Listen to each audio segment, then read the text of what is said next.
Bunker.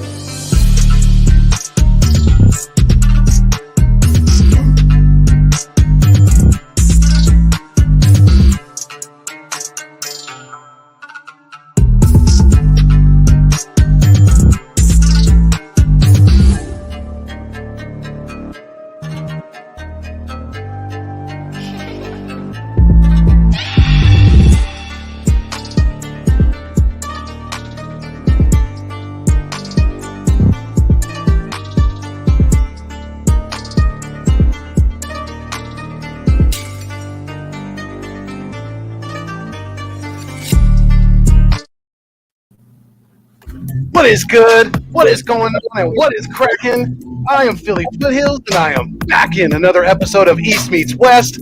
We're blessed to have you as a guest, and we're happy to talk about our Eagles because it's the best thing to do on Wednesday. Let's go. Welcome in, everybody. Thank you for another blessed. We're going to have a great episode tonight. We don't have the full crew together, but it's me and my boy, my brother from another mother, my very good friend, AK Eagles of the AK Eagles podcast.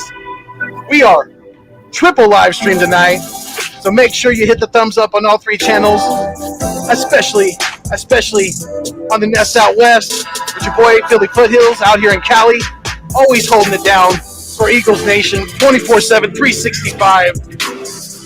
And make sure you hit the thumbs up for my boy here, AK Eagles. We want to send a big shout out, a big congratulations for recently reaching 400 subscribers. Keep doing your work, big dog. You're doing great things. And we can't do it without each and every one of you guys out there. Like I always say, you guys are the absolute food and the water to the channels. Without you, each and every one of you, it does not continue to survive. You guys are the absolute nourishment. So if you're feeling the vibe, please make sure that you like, share, comment, and subscribe to keep our dreams alive. Because we are going to on the big things. Definitely, we're very humbled and appreciative of each and every one of you. And we got a great show for you tonight, guys. Let's go. Definitely here with my boy. Go cut the music. Hey Kay, what's going on, brother? How we doing? We got 10 in the building. Salute to the 10. Let's go, baby. Fired up. Got some energy now. Let's go. Yeah, what's going on, man? Appreciate you and love doing this with you. You know, unfortunately, you're right. We do not have our full crew here with us tonight, but you know what? Got the original two. Started with us. It'll end with us eventually, you know. So, nah, man, this is a great ride. We've been doing this for about a year now. You know, and I don't even look back or think twice about it. It's been such a privilege and an honor doing this with you guys, and I've had nothing but fun doing it. And, you know, please make sure you do hit that like button. You do hit that subscribe for my channel, trying to get on the road to 1K here. We just hit 400, so definitely trying to get to 1K as fast as possible. Other news, you know, we have a very big thing coming here very soon. Yeah, me and a couple buddies of mine got together and started our own network, and we're calling it Hardcore Sports Network, and it's hardcore sports for the hardcore fan. We have 18 content creators already joined. Lot of really good content creators and some big name people. Some are already in here. Shout out to my boy Mac, the Giants fan. He is part of it. He is going to be doing the Giant content creation, you know, on the network, and some wrestling and stuff like that as well. Future AM or for future Jesus AM. All right, we're still working the kinks out here. AM. He's also part of the network. You know, he's going to be doing some work for us. You know, King Kincaid is part of it. You know, we've got some heavy hitters, man, but there is 18 of us, and it's going to be awesome. We plan on having 2 content creators per team, you know, and also working together and making new shows in between all of us. So, yeah, man, it's going to be a great thing. And it's all, dude, listen, we already have a DM for all of us, you know, on Twitter, and that chat is just going ridiculous. with ideas and just having fun. And oh yeah, you're part of it, so it's going crazy right now. So it's exciting. What we're about to drop and start is going to be pretty sweet. So I'm excited for it. Absolutely. Yeah, we're not just going to be. We're not going to just be covering Eagles. We're going to try to get what did you say? At least a couple content creators, at least for each team in the NFL. We're going to be covering multiple sports. So yeah, hardcore sports is going to be. I think it's going to take off, and I think this is going to be a really big thing for all of us. So I'm excited, and the sky's the limit, definitely. And want to send a shout out to Key in the building. Yes. What's going on, Key? We appreciate you. And you guys, if you guys don't know, Key is not only a great content creator for the Philadelphia sports teams, but she's also great at making intros. And I gotta play both of ours real quick because she just did such a great job that I gotta give Key a big shout out. I know we do this. We try to do it as often as we can because we can't thank her enough, definitely, because she did some great work. So without further ado, here's AK's intro first.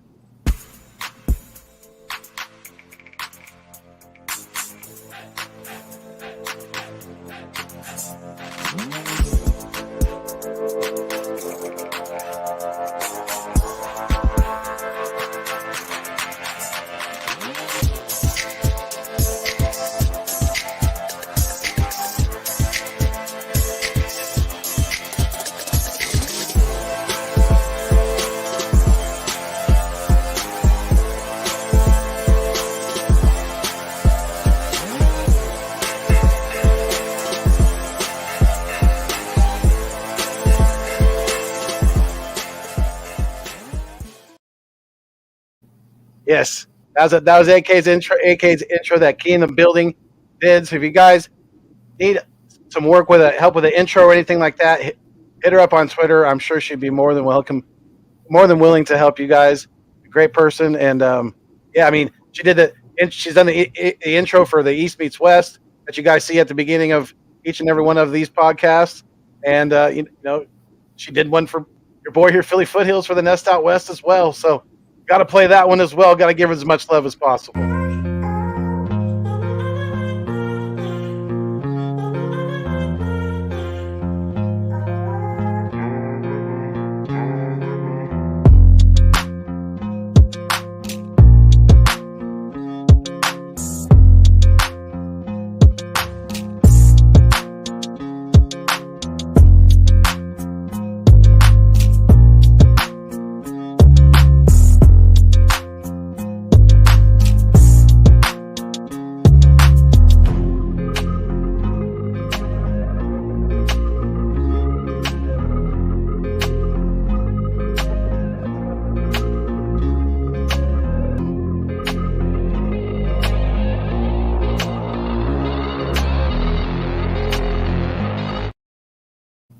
Yo, and something else, man. Listen, I got a hold of Key Monday morning, this past Monday, because me and boys started our new show, this past Monday. And it went off like a charm, man. I appreciate all the support for that. But no lie, man, I got a hold of this woman at like 10 in the morning. And I just threw it at her, dude. No lie, I think it might have been 4 hours later. She comes back and first run, dude. And you have it there. Run that shit. Like, dude, it is probably it's better than mine. Like, I already told her, you have to remake mine now because that lit. I don't know if you've seen it yet, but you got to see that, dude. I have not. Okay, here we go. So this is the intro for Two Beast, One East, right? Yep. Gotcha. All right, with you and Boys for Life. Okay, here we go.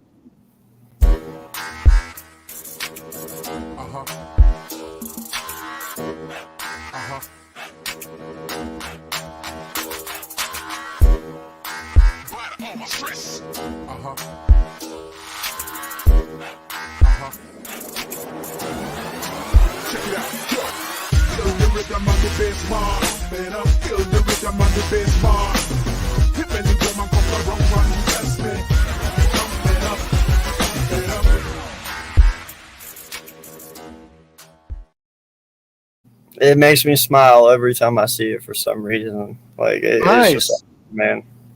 But she Okay. did that in 4 hours, dude. Like it's ridiculous. The work this woman can do in such a short notice, it's amazing. You know, she takes care of all of us Eagle content creators for the most part, and she also takes care of Spotlight Sports. Like this woman, just dude, she's amazing.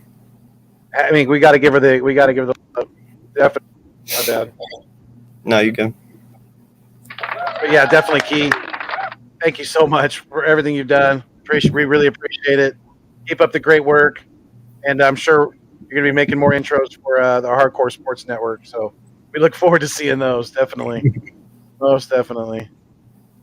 But yeah, we got some other people here in the building, so let me give them the love too. Richie MC, what's going on? He said not to toot our own horns, but a lot of people wanted to overlook Deshaun Watson's transgression and replace Hurts with him. 66 massage therapists now. What now? That's good point, Richie. Yeah, it's not looking. I think the Browns are going to get screwed in that deal. I don't think. I don't know if Deshaun Watson's ever going to. He may not ever play in the NFL again. I don't know. It's going to be interesting. I just watched a thing on that too, and you know what's really sad about the Browns, man? What's that? There's not a fucking thing they can do to get out of it. That 230 is guaranteed no matter what. Dude, they said that contract was written up by his agent and they literally just fucking signed it. Like they were like, wow. There is no way that 230, if they would void his contract and get him off the team tomorrow, he still gets 230 mil. Like you fucked yourself hard. Oh, yeah. Like yeah. I'm telling you, dude, Deshaun Watson has them by the balls. Let's put it that way. You know what I mean? Like you handcuffed yourself to a ticking time bomb, basically. Yeah. You're gonna get it sooner or later. It's gonna go off. So it's just a matter of when and where. Because I don't think they're gonna get their money's worth with that contract. I can guarantee you that. I really can. Because even if he does come back and play, I mean, the kid hasn't played in over in a season now. Over a year. As time goes on, it's only going to get harder for him to get back into game shape, get that game speed back up, things like that. So I don't know. It's not looking good for him. That's for sure. It really isn't. It really isn't. But like you said, I think they made an absolute terrible decision by guaranteeing him all that money, and they're going to pay for it. They're going to pay for it in the long run. Yep. Jay Milton from Jersey. What's going on, Jay Milt? We appreciate you very much, sir. Thank you for chiming in. He said, congrats on the 400 subs. Let's go. Fly, Eagles, fly. Absolutely. By the way, bro, I had to support the Philly Fuego shirt tonight. Oh, so, there you go. There we go. Much love and appreciated. Definitely. Thank you for that. No problem. Yeah, Eagles _ Slayer 95's in the building as well. He said, what's up? What's going on, Eagle Slayer? We appreciate you. What's up, Slayer? It's not a good podcast without you in the building, so thank you for being here. Richie MC said, if Vic 3's not here, we riot. Hey, he might be here later. He's at his son's graduation, so he's got a good reason for not being here. He's at his son's graduation, so definitely got to respect that. You got to have the good family time, and that's an important occasion. So. Yeah, my boy don't look old, but he's old. How old is Vic? I'm not going to do that to him. I'll let him tell you if he really wants to. I'll say this, he's older than you. Is he really? Mm-hmm. Okay. I thought maybe he was a little bit younger, but okay. Because you're 42, right? No, I just turned 40. You're 40. Yeah, so he's older than you. Yeah. I don't want to say, because if I'm wrong and I'm older, he's going to be like, you're a dick. So I'm not going to go there, man. Okay. We won't go there. All right. But I think he's got you just a couple years. Just okay. All right. I think you might be right. Actually, I think he has told me before. Yeah. But Mac the Giants fan is in the building as well. What's going on, Mac? He said, "Sup, fellas." What's up, Mac? Appreciate you, Mac sir. Thank you. Mac is a part of the Hardcore Sports right network. Yes. One Trey. What's up, One Trey Rock? We appreciate you coming through the building, chiming in the chat. Much respect, sir. One of Philly's finest. Go check him out. He's got good content. He puts out good work. So go show him the love. Appreciate you, Rock. Further AM said, "LOL, I love you guys. No worries, ha ha ha." Sir, Yes, sir. Bird Gang 31, what's going on, man? He said, "Congrats on the network, my guys." Hey, we appreciate that. Thank you. Yeah, all the dick riding paid off, man. It's good. It's good. Never mind. Oh man, Leave that one. I forgot. I got the green logo on tonight. My bad. right. Yeah, that's all right. We'll let that one slide. Mac the Giants fan says it's going to be awesome. Absolutely, we think so as well. Yeah. Lucas Hamilton, let's go. Or Lucas Hallman. I'm sorry. My bad. Appreciate you chiming in as well. Thank you. Appreciate you, sir. Lucas he's been chiming in on a lot of the chats lately, so we appreciate that a lot, Lucas. And of course, yes, congrats on the 400 subs, AK. Mm.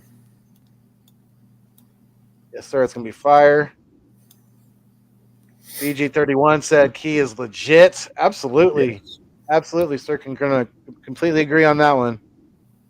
Richie MC said, "Cannot wait for you guys to get 409 subs." So a lot of cleaner jokes ready. I got you. The 409. I'm only 8 away from it, so you're not too far away, man. There you go. Other AM said Key got special intros, most excellent.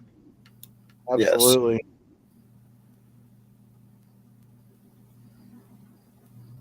Yes. Hey, I'm glad you do feel it. I'm glad you're feeling it because we wanted you to definitely feel the gratitude that we have for everything you've done for all of us. Well, and man, I had the conversation with her the other day. We were DMing and talking a little bit, and she said that she wants to start getting back into the content and doing more and stuff, and she feels bad because she hasn't been doing a lot of content lately. And it's like I told her, man, I was like, people don't realize what you do behind the scenes. Right. Like you're so much more in depth than just the content. And in fact, I've even told her, I said, dude, she's like the mama eagle of content creators. She makes sure we're all good. She makes sure everybody has everything, and she's never greedy, and she's always looking out. So, there's nothing but love and respect for her. So, definitely. And I think there's a lot of people in the chat that feel the same way. Yeah. BG31 said, "Love the Boys for Life and AK show. We need to do some more cross-network work in the future. There's plenty of love from the BGN family." All right. Yeah, no, for sure, dude. Listen, I'm not making this network to compete with anybody. I'm just making it because it's my thing that I wanted to build, and it's my vision of something that I want to do. My people are willing to work with whoever the hell they please. They know that. There's no reason that somebody needs to be stuck to one network or one platform. They should be able to go out and expand. As long as you stay in the limits of YouTube, I don't give a shit what you do. But I just want honest and to heart content. Because the one thing I've learned on YouTube is people know when you lie to them. They're not stupid. So just be real, be plain, be straightforward, and just speak from your heart and give them the best content you can give them. And they're going to love you for it or they're going to hate you for it. Some people are just that diehard that they'll hate you for saying the truth. But sometimes that's just all it's got to be, The real ones, the more intellectually sound ones will, even if they're a content creator or a fan of a rival team, right? If they see you for what you truly are, if they're able to put the hatred down for the teams or for the said team, for our team, for the Eagles, and see us for the content creators that we are, and for everything that we do, then that's just that. Those are the people that we want. Those are the people that are going to stick around for the long haul. Those are the subscribers that we want. We don't. I mean, people can come in and troll us and say what they want and be negative and things like that. That's fine, but those are the ones that they're going to come and go like toilet paper. It's just it's not really.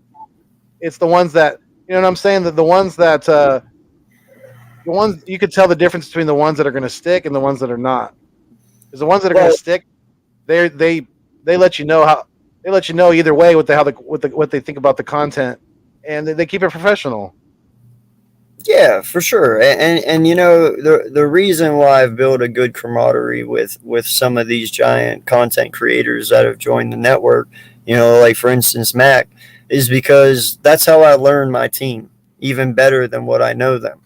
Because whenever I look at the Eagles, I'm be the first to tell you I'll be fucking biased as hell with them, 100%. Most of us will be. We don't like to admit it, but we are. But I love going to Mac because I'm like, Mac, what do you see in my team? And I'm looking at it from an unbiased point of view because he's not an Eagle fan. So when he tells me something, I truly listen to it and I look at it in his point of view because, one, that takes me out of my biasism as an Eagle fan. It puts me in his perspective and it helps me view my team in a different way that I might not have looked at them before.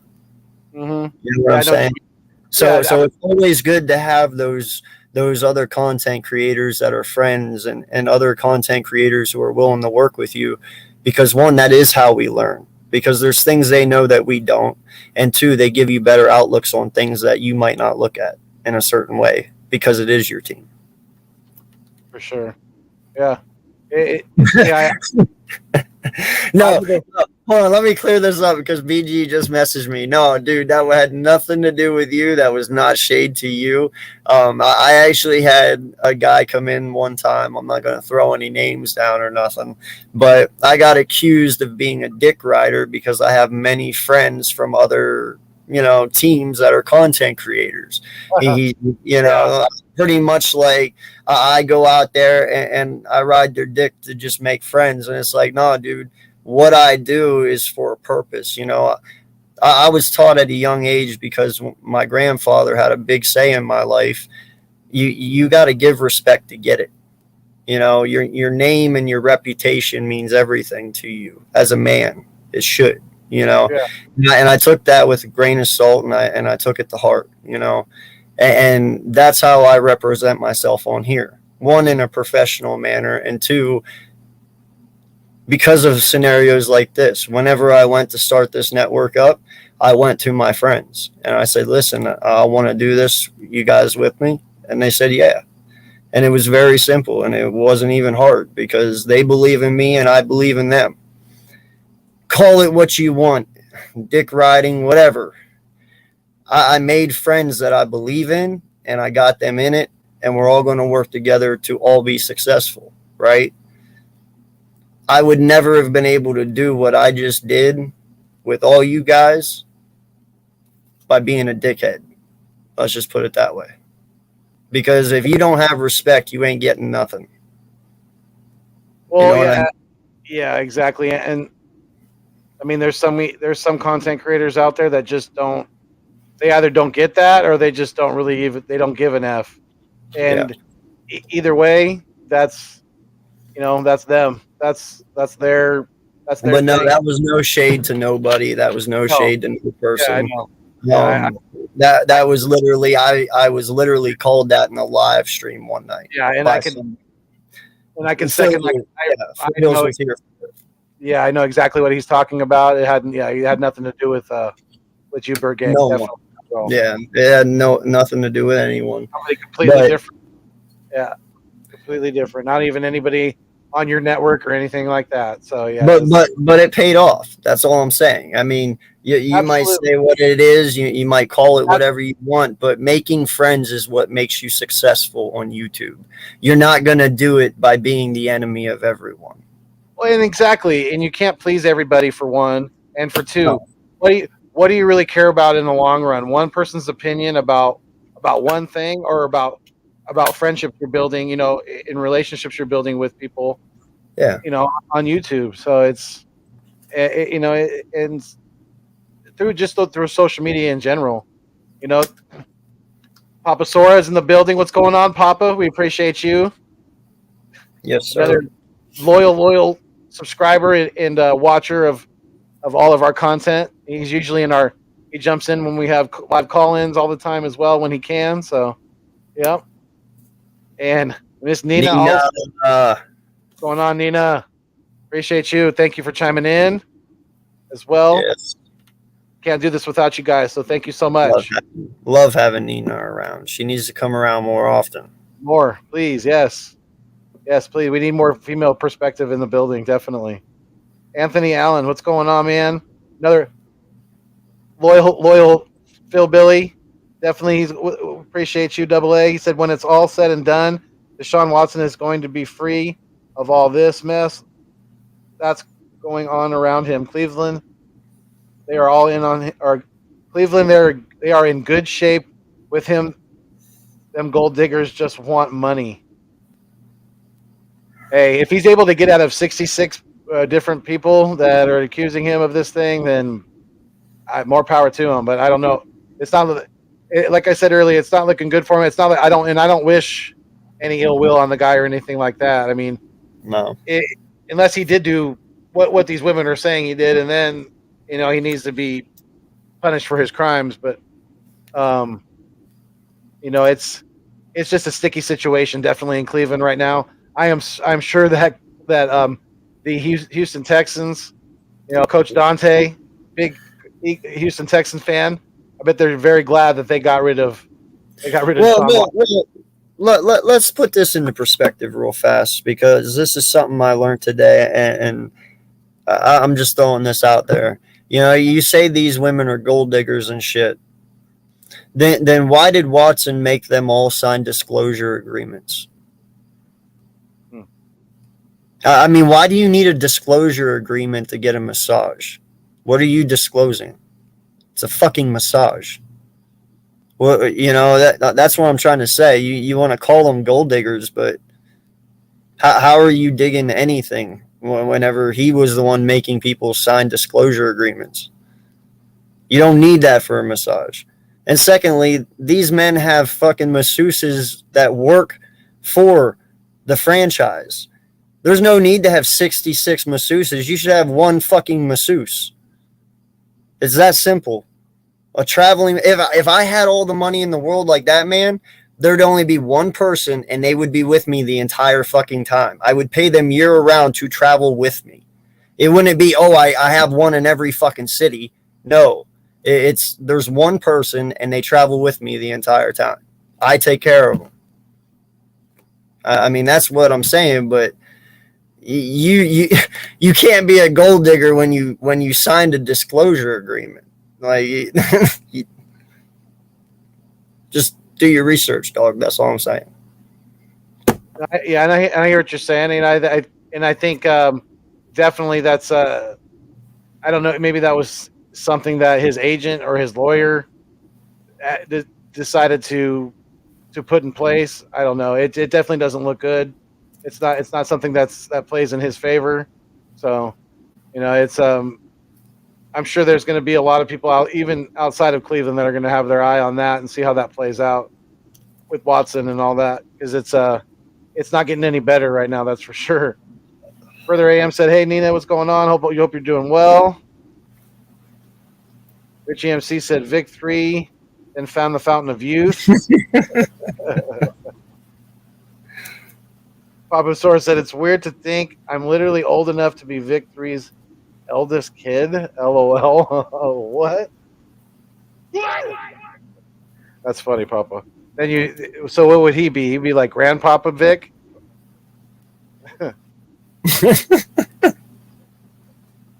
We're not going there. Right. Let's not go there.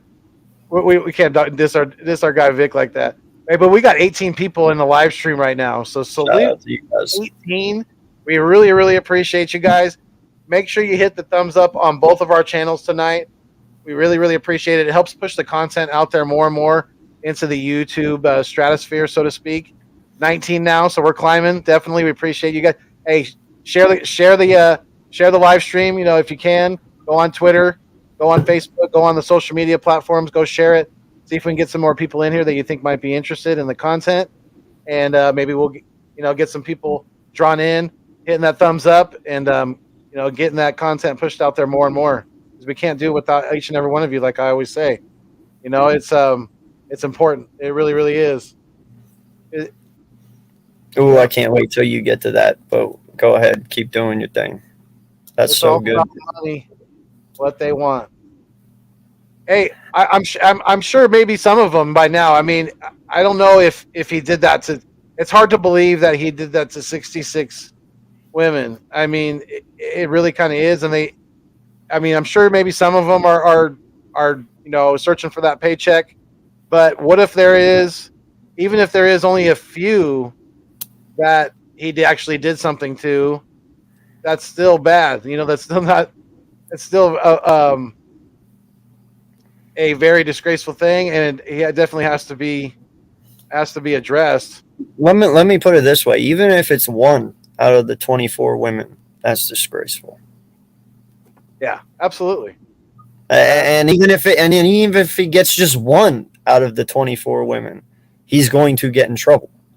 It's only going to take one, and I'm sure there's not all 24 women lying about it. I'm sure. I'll give you that. There might be some who are just trying to get money. Okay. Right. But I'm telling you right now, out of all the 24, one of them's not. You just got to weed out the liars from the truth. And that's what's making it hard and difficult right now. It is. Definitely. Yeah. Papa Source said the same thing with me. LOL. Yeah, I don't know about that, dude. I don't know about that. I would have to start very, very young. How old are you, Papa? You know how old Papa Sora is? Papa is 21? 22, okay.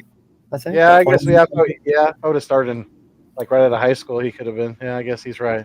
Damn it. Yeah, a freshman in high school for me, maybe. Yeah. Yeah, yeah, you would have to start real young, huh? Jay Taco for life. What's going on, Jay Taco? Yo. In a minute. Hope everything's going good, bro. Yeah, we hope you and everybody in the chat is happy, safe, and well, and able to watch this episode of East Meets West. In a safe and peaceful setting, definitely. Yeah, you want to drop the link and bring some people on one by one and get their views and thoughts of the Eagles this year coming up? Yeah, we can do that. Yeah, definitely. Yeah, we got 20 people in here. I'm sure some people would want to come on and say something. Yeah. What's that, Birdman? You can do that, right? You want to do that? Yeah. I got you. In the chat. Go for it. Speedy Eagle. Power. What's going on, Speedy Eagle? Sorry. That's formerly Sonic, right? Isn't that formerly Sonic? Yes. That's formerly Sonic. Yes. I think. If I'm wrong on that, I feel so bad, but I hope I'm right. I'm pretty sure it is. Is Speedy and Sonic two different? No, I don't think so. I think you're right. Yeah. Anthony Allen said they are just going to give them all women around 100,000 apiece. And all this stuff will blow over. Watch and see. Okay. Hey, you might be right. You may be right. They may be willing to settle, and he goes forward and plays well for the Cleveland Browns. I mean, you may be right. We're all entitled to our opinion, and we're not going to hold it against you, and you're not going to hold it against us. We know that. We know you're a loyal subscriber and a loyal fan to the content, to both channels. So we appreciate you, Anthony Allen. We do. Even if we may disagree on this subject, it doesn't. That's okay. We just agree to disagree. Definitely. Coach Dante, Richie MC said, "Coach Dante in the building." I haven't seen Coach yet. Yeah, he's here. Is he? Okay. He's down a little bit, but he's here. I'm just way behind in the chat here. Yeah, no, chat's going crazy. Right. Further AM said, just want to thank you again for checking out my OTA highlight video. Really appreciate all you guys who checked it out. Means a lot. Stuff was fire, dude. I really enjoyed it. Good job. Yeah, I definitely got to check that out still. I'm not gonna lie, I haven't seen that yet, but yeah, we got our first visitor in the back. You want to bring him on, AK?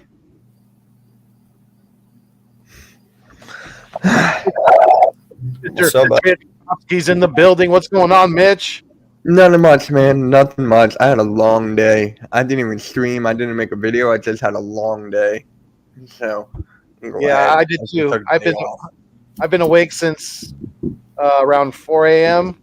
Pacific Standard Time this morning, so God it's been a damn. long day for me too. I started a new job today, so Oh, yeah. hey, good for you. Good Thank for you. Appreciate it. Congrats, man. Yeah, thank you. What kind of job is it, though? Delivering alcohol, basically. Yeah. All right. Really? Yeah, delivering different kinds of beer and kegs and things like that. So yeah, Shit. All right. yeah, it's a cool little gig. Yeah. Cool little I gig just for saw now. the movie Hustle, the Adam Sandler movie. I just saw it. Oh yeah. It's great. It's great. If you like Nice. basketball as much as me, you'll love it. I'm not surprised that Adam Sandler. I know he's a big basketball guy, so I'm not surprised that it's good. You know, Yeah, he's it's really good. So, Yes, sir. One Trey. Anytime, man. You just let us know. Yep. Doors always open, sir. You know that. absolutely. But yeah, how you? So you had a long day, Mitch, huh? yeah, my dad and I went out to eat. He's off, so he's a doctor. So whenever he gets off, we go out to eat, spend some time together. So we went out to eat, right? The waitress gave our check to the table behind us, and my dad was just like, "Hold up, wait a minute." So the waitress had to give us their check, which was $8 more, and my dad was just like, "Hold up. No, that's not how we do this. No." And then we went shopping. We had to fix my dad's phone. I had work. Went out to dinner with a friend of mine who I haven't seen in like months. And then I came home. And that was it. Long day. Very long. Nice. But Okay. yeah, I'm really looking forward to the network. Like, I'm really excited for it. Like, I'm so freaking excited. Yeah, no, it's definitely going to be a cool thing, man. Mm-hmm. Yeah. A lot of stuff needs to go into it, though. Like, a lot. Yeah. We'll get there. It's all Yeah. going to be. Yeah, we will. Birdman_951. Yeah, he said, "Yeah, man, work." Or he said, "Yeah, man, sucks. Work is killing me." Yeah, I hear you. You just keep grinding. You got to support the fam. Got to make that cheddar. Hopefully, things get better. Definitely. He's a poet and didn't know it. All right.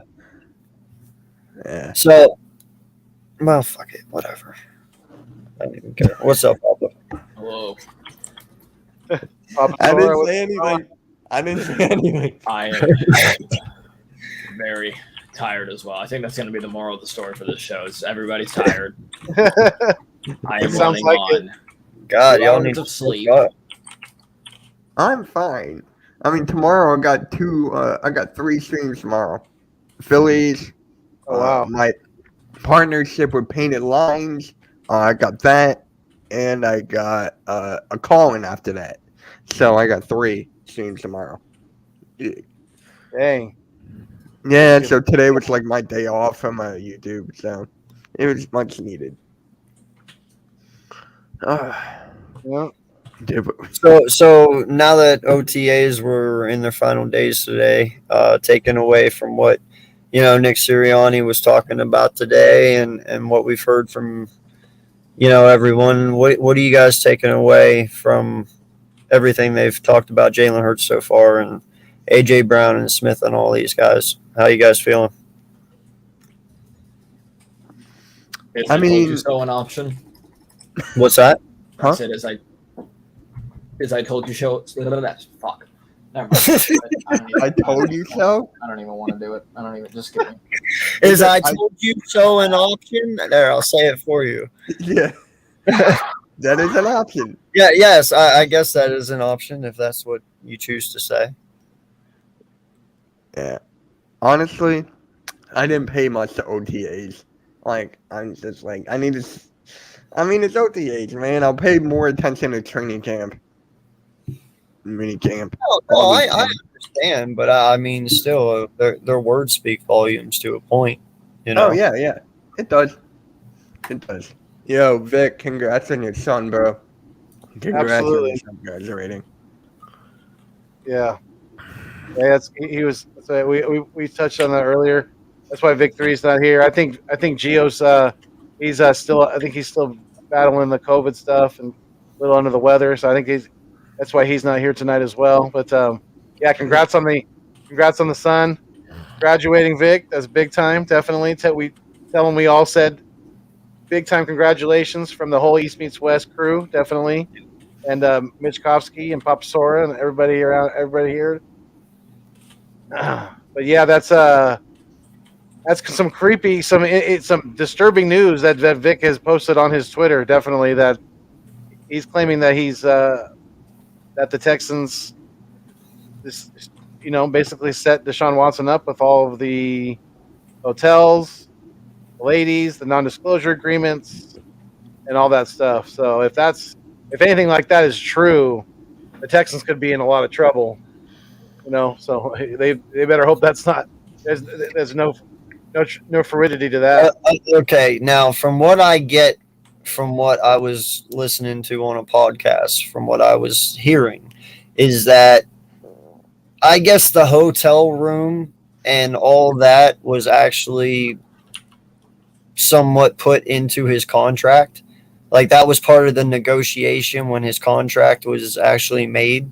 Like he wanted his own hotel room for like if his mother came or something like that, it would always be available if family or friends or somebody came to stay. And now the non-disclosure agreement, that's a little touchy because they were saying like he might have went to them and said, hey, what does one look like, and they gave him a copy of one and then he used it, or they're not exactly sure because no one's speaking on that sense. But and one of the things that Watson said though is he said, as far as I know, that the Houston Texans were not aware of the non-disclosure agreements being used with the suits, so to speak. So he was like, they were aware of the hotel because supposedly, I guess the hotel room and stuff, like I said, was in his contract for him to have, but they weren't aware of the things he was doing in there, if you get what I mean. Yeah. What up, Coach Dante? Appreciate you chiming in. Coach Dante is laughing about this whole Deshaun Watson thing. Oh, he made out like, oh yeah, man. His Texans made out like fat cats. Yeah, they did. The draft too. They killed in the draft. Like they had the best draft in my opinion, up there. I 100% agree, man. I'm glad he isn't an Eagle because I would not want to be in the Browns situation right now. So I'm good with it. My friend is a Cleveland Browns fan. I just texted him to see if it's okay, but I didn't get a response. Dude, the Browns should know better by now not to do that. Like, dude, they're cursed at quarterback. Think about it. Nice things. Yeah, they cannot have a nice quarterback. Like, they just got to stop, dude. I don't know what they were thinking paying that man $230 million because they knew it wasn't going to work out. It's Cleveland, man. It never works out there for them. Cleveland, this is for you. Quote LeBron James right there. Yeah. His show was good. I was watching it. Yeah, man, that was a good show, dude. I enjoyed it. I just gotta ask something. Why do we have Eagles fans that are crazy? Why? Because that's just hell of a drug. Because yeah, exactly. And EDP is back. Listen. What? Yeah. You could have went without saying that. I'm just saying. We have crazy fans. Shit, I was going to go somewhere with that. Now I don't even know where I was going anymore. Birdman underscore 951 said, don't forget Zeke Elliott fondled a girl on camera and nothing happened to him. Just saying. Oh, thank you. Yeah, I should have just looked down and read the comment. No, like there's so many things wrong right now. You know, like for instance, they made the comment today. You know, Deshaun Watson is the white whale. Mm-hmm. He is the man that has the biggest contract in NFL history, and he is the face of the NFL pretty much when you paid him like that. And that's what you want the face of the NFL to be. Somebody who is getting accused of what he's being accused of. That's what you want. Like that is the worst image to have. Right. You know? But you know, you also got people like Dan Snyder. How the hell is he still an owner? After everything that man has done and has been caught. You know? Like there's just so many question marks I have about it because Robert Kraft, I know it was only a one-time deal with the massage parlor thing, but even Robert Kraft, you know, he's been in similar situations. So, okay, with drugs. Yeah. And then not just that, but most people forget about. I think it was last year at the beginning of the year, the Seattle Seahawks linebacker who beat his girl. Like, dude, that and everybody forgot about that within 3 freaking days. I forgot his name. Yeah, I don't remember, but dude, there's just so much shit going on, man. It's crazy. Oh no, green lights a victory. Mix, look around. There it is. Yo, what's good, Connor? What's good, guys? Nash, how y'all Sup? doing? Not bad, not bad. I gotta get you guys and Vic from the Birds of Broad Street one day.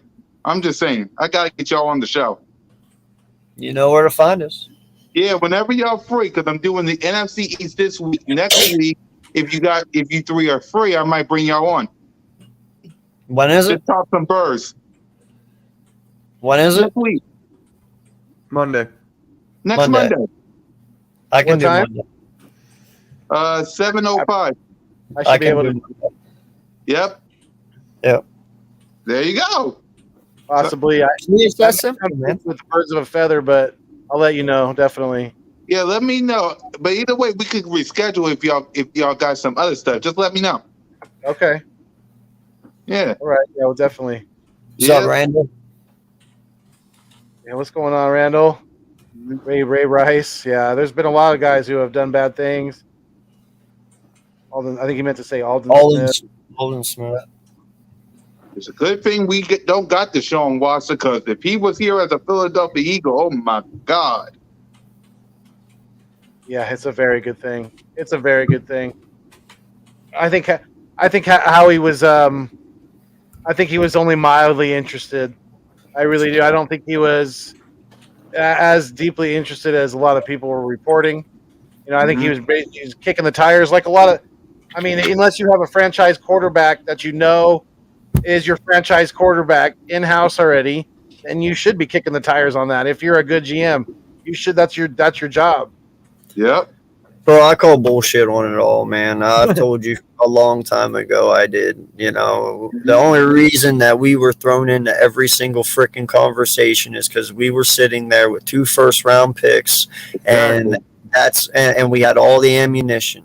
You know, when you have the ammunition, you'd be talked about. I guarantee you, if we were sitting there this year with 1 first-round pick, we wouldn't even be in the Watson conversation. No one would even bring our name up because there isn't enough ammunition to go out and get the man. But instead, we had 3 first-round picks, and everyone looks at that and they're like, well, shit, they'll take that in a heartbeat because you can do some damage just getting 3 firsts, right? Well, that's the only reason that conversation was ever talked about. And I don't believe that Howie might have looked into it, sure, but I don't ever think that he was actually to the point where his hand was on the red button, if you know what I mean. Mm-hmm. We got buttons. But no, I'm very satisfied. I like what I'm hearing from camp. you know. And listen, I am one of those guys who, you know, I don't have too much faith in OTAs. When I hear good things about them, it's like, okay, I like what I'm hearing, but I have to see it on the field. You know, playing against our defense is one thing, but playing against different defenses each and every week, that's a completely different animal. You know what I'm saying? So I won't look too much into OTAs, but I do too. But I like what I'm hearing, you know, and of course they're going to tell you what you want to hear for the most part. And that's kind of what I wish the NFL would do now.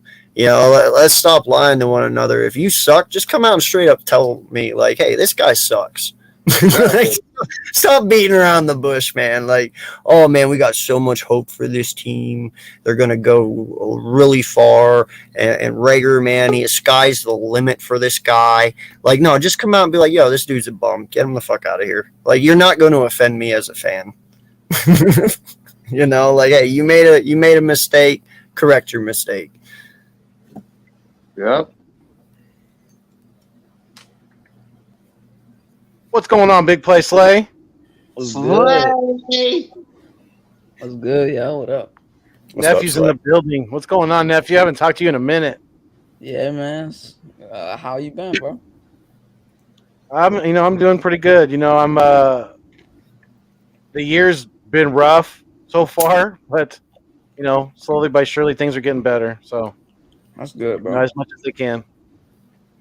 Yeah, that's Yeah, amazing, it's bro. good. It's good to be with all you guys. Definitely, it's always good to chop it up with fellow content creators, fellow Eagles fans. You know, that barbershop talk. Definitely, it's always fun. It's always enjoyable. Yep. And yeah, you good, Papa? You look like you're stewing over there. No, I'm chilling. I'm having a great time. Yeah. How many twisted teas are you in? None. Okay. Yeah. Had to So I take just it. wanted to pop up and say what's up, guys. I'm about to get ready for the bed and get ready for work tomorrow. I just wanted to pop up and say what's up. Hey, cool cat. We appreciate that, my guy. Yep, just let me know if y'all free next Monday. So not this Monday coming, but next Monday. Let me know when y'all free. All right, man. We'll do. All right. Yep. All right, AK. All right, Ness. See you later, buddy. All right, cool cat. But no, man, like let me throw something at you, man. I heard something interesting today. You know, say that Devontae Smith makes the leap that we all expect him to make, which he should. You know, he is a number one wide receiver, and you know, in all honesty, he should be marked that way. But you also have AJ Brown, who is a number one as well. And when you have two number one wide receivers, that automatically makes you a pretty disgusting offense. All right, I don't care who you are. Now, the way that we're going to be able to scheme this offense with all the weapons that we have, it's really going to be able to open up the field. And I mean, when you have Devontae Smith who can run every single route tree in the book, that only makes him a more legitimate threat. And if you line both of these guys up on the same side of the field, you're automatically going to shift all the defense to that side of the field. Because having A.J. Brown and Devontae Smith lined up right next to one another, that's not something you want to see, especially if they're going to be as effective as we think they are. So what's that leave?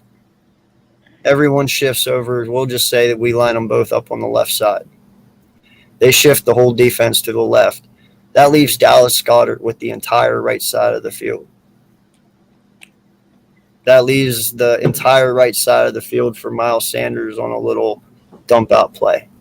You know, like there's so many options and so many schemes you can use with this wide receiver core, with this tight end room, with this halfback room, that if they do it right, man, this offense could be pretty deadly.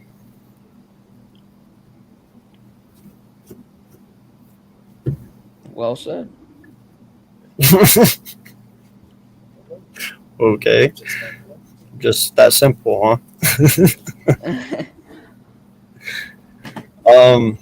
No, geez, don't make me be the only one here talking. Shit, say something. Yeah, bro, you right, man. Hello.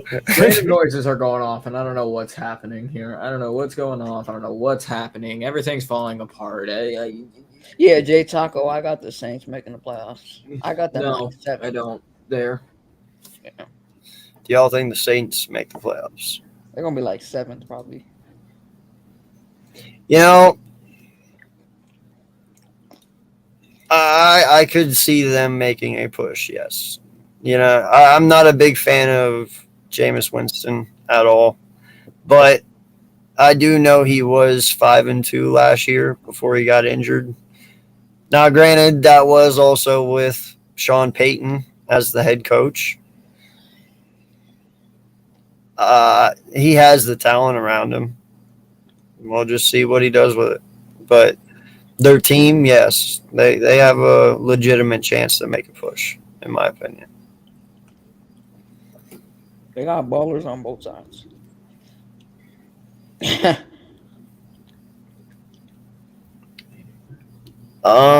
doesn't believe that, bro. I don't think he does, dude. If he makes it on the team, it'll be the practice squad. But I mean, I don't think he makes a 53-man roster. No, there's just too many people ahead of him, you know. And for instance, today, oh man, I forget who said it. Who said it?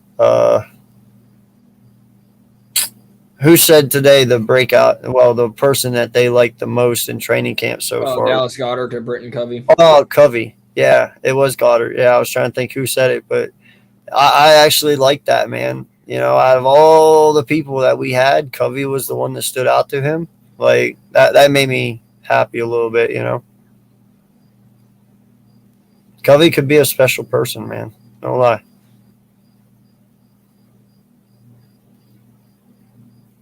Man, what is wrong with y'all? Seriously. I'm running off of, at best, 2 hours of sleep right now. Then why'd you come in? Because I can't go to sleep. That's the problem. I haven't been able to sleep in 4 days. Oh my gosh. That's okay. I don't. What? I'm just is playing. that? $75 million guaranteed for 3-year deal. $80 million for Cooper Cup was AJ's guaranteed money. 100 mil. Yeah. Well, was that his guaranteed too?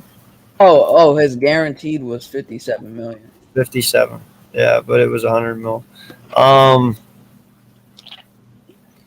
dude, listen. There's no knock on Cooper Cup at all. Cooper Cup deserves everything. In fact, that's a hell of a deal. I think he gave him a hell of a deal on that. I mean, don't you guys? Yeah. What, Cooper Cup? I don't know where they're getting this money from, but if I don't know how they're gonna pay him because they literally don't have any like cap money. I mean, not cap money. They're just fucking like terrible in dead cap. So it's like they're backloading contracts. That's Bro, all. they got a mob bank. About to say they're definitely robbing banks. There's Yeah, they're robbing the poor. They really are. Backloading. They're taking all the money from everywhere. They're robbing Peter to pay Paul.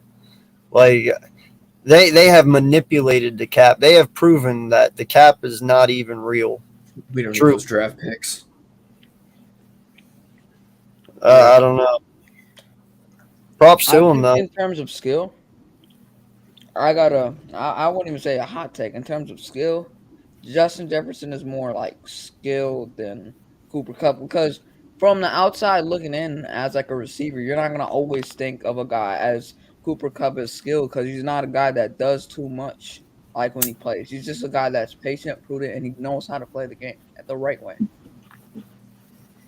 Like that's what I love about Cup. He's not like Jefferson skill, but he can make things happen with it. Yes, I agree, Nina. I cannot wait till September. Can't come fast enough. Can't come fast enough. Yeah, no. God, I hope it looks the way I hope it's going to look.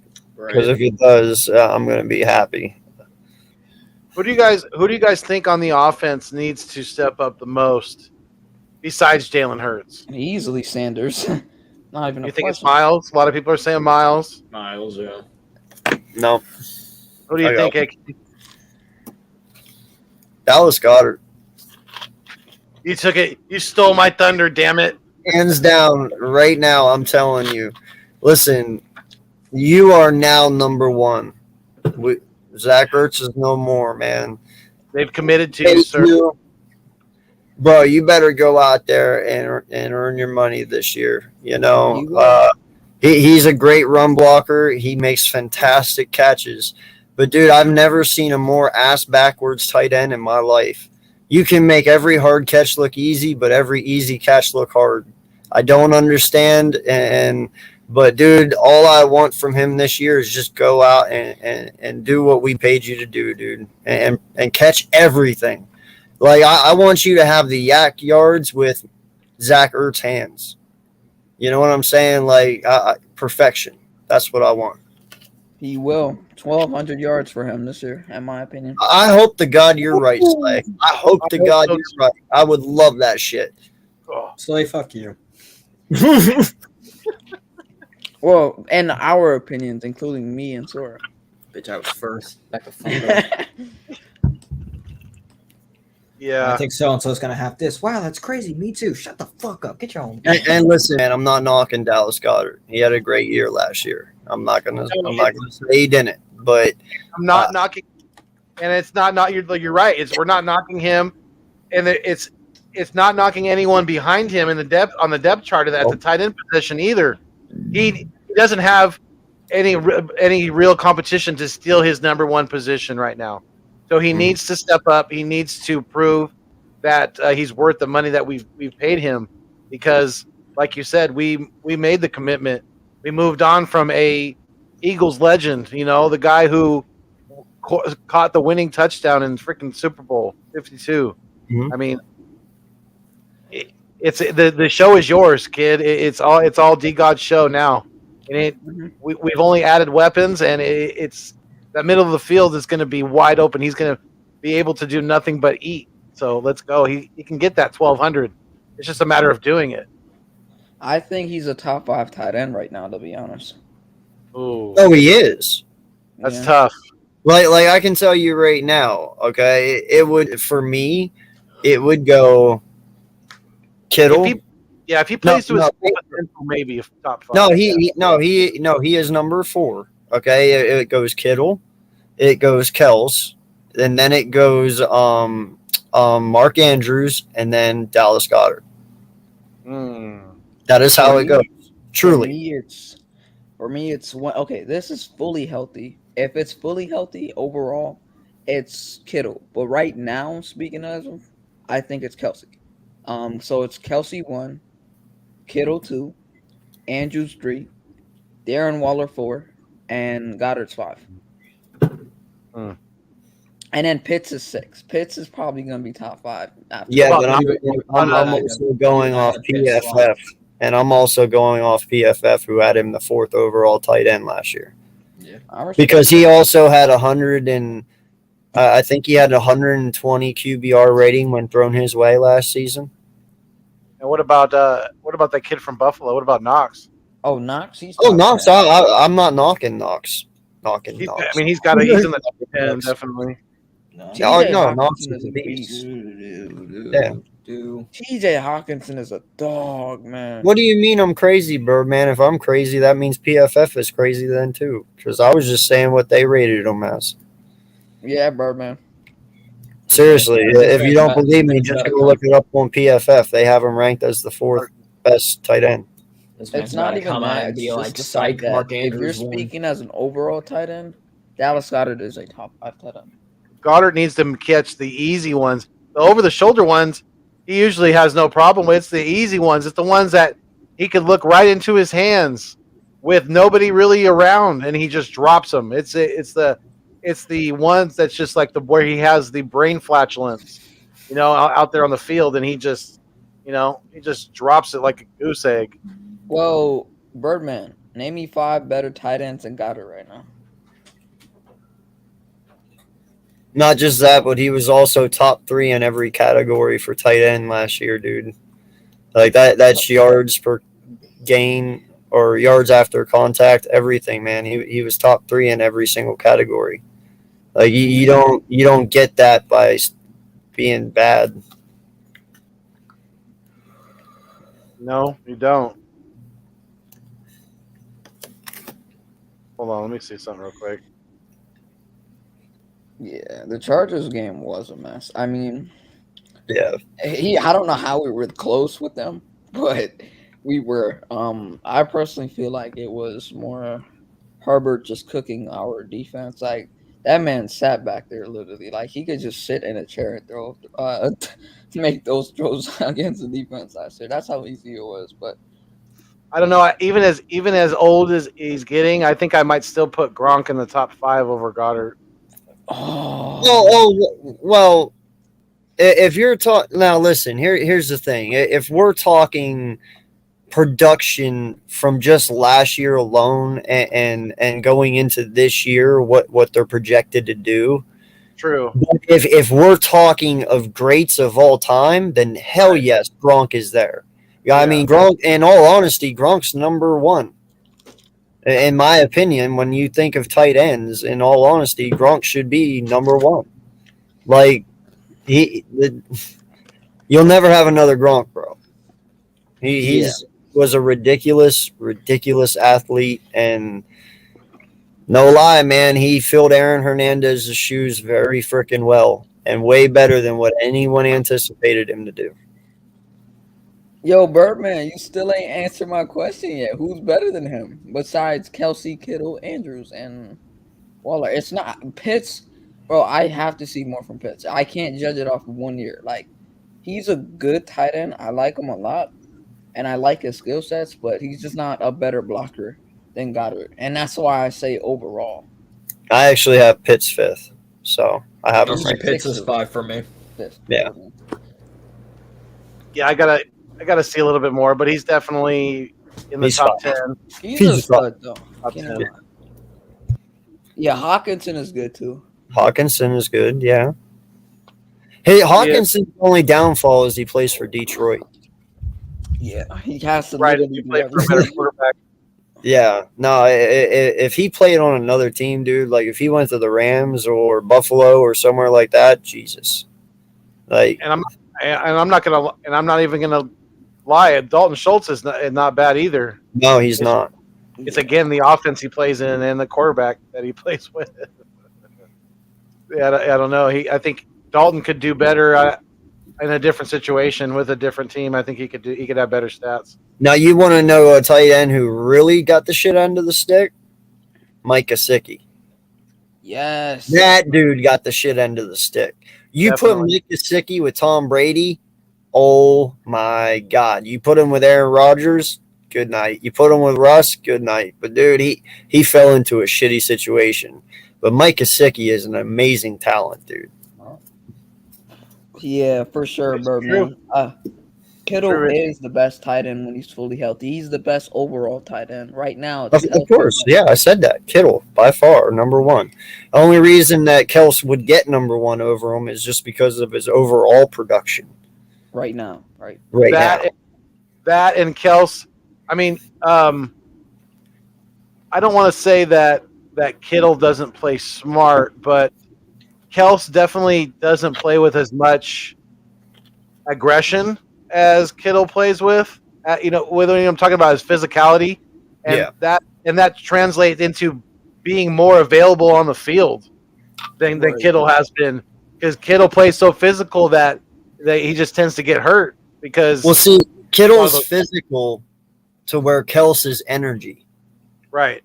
You know, he Kels has the Ray Lewis mentality, you know, where he literally is like screaming and getting pumped, and that his aura just gets everyone else around him pumped, you know. Right. Where Kittle is literally that I'm gonna run you the hell over and you're not gonna stop me, and that's how I'm pumping my teammates up. Right. Kittle is fire and Kels is water.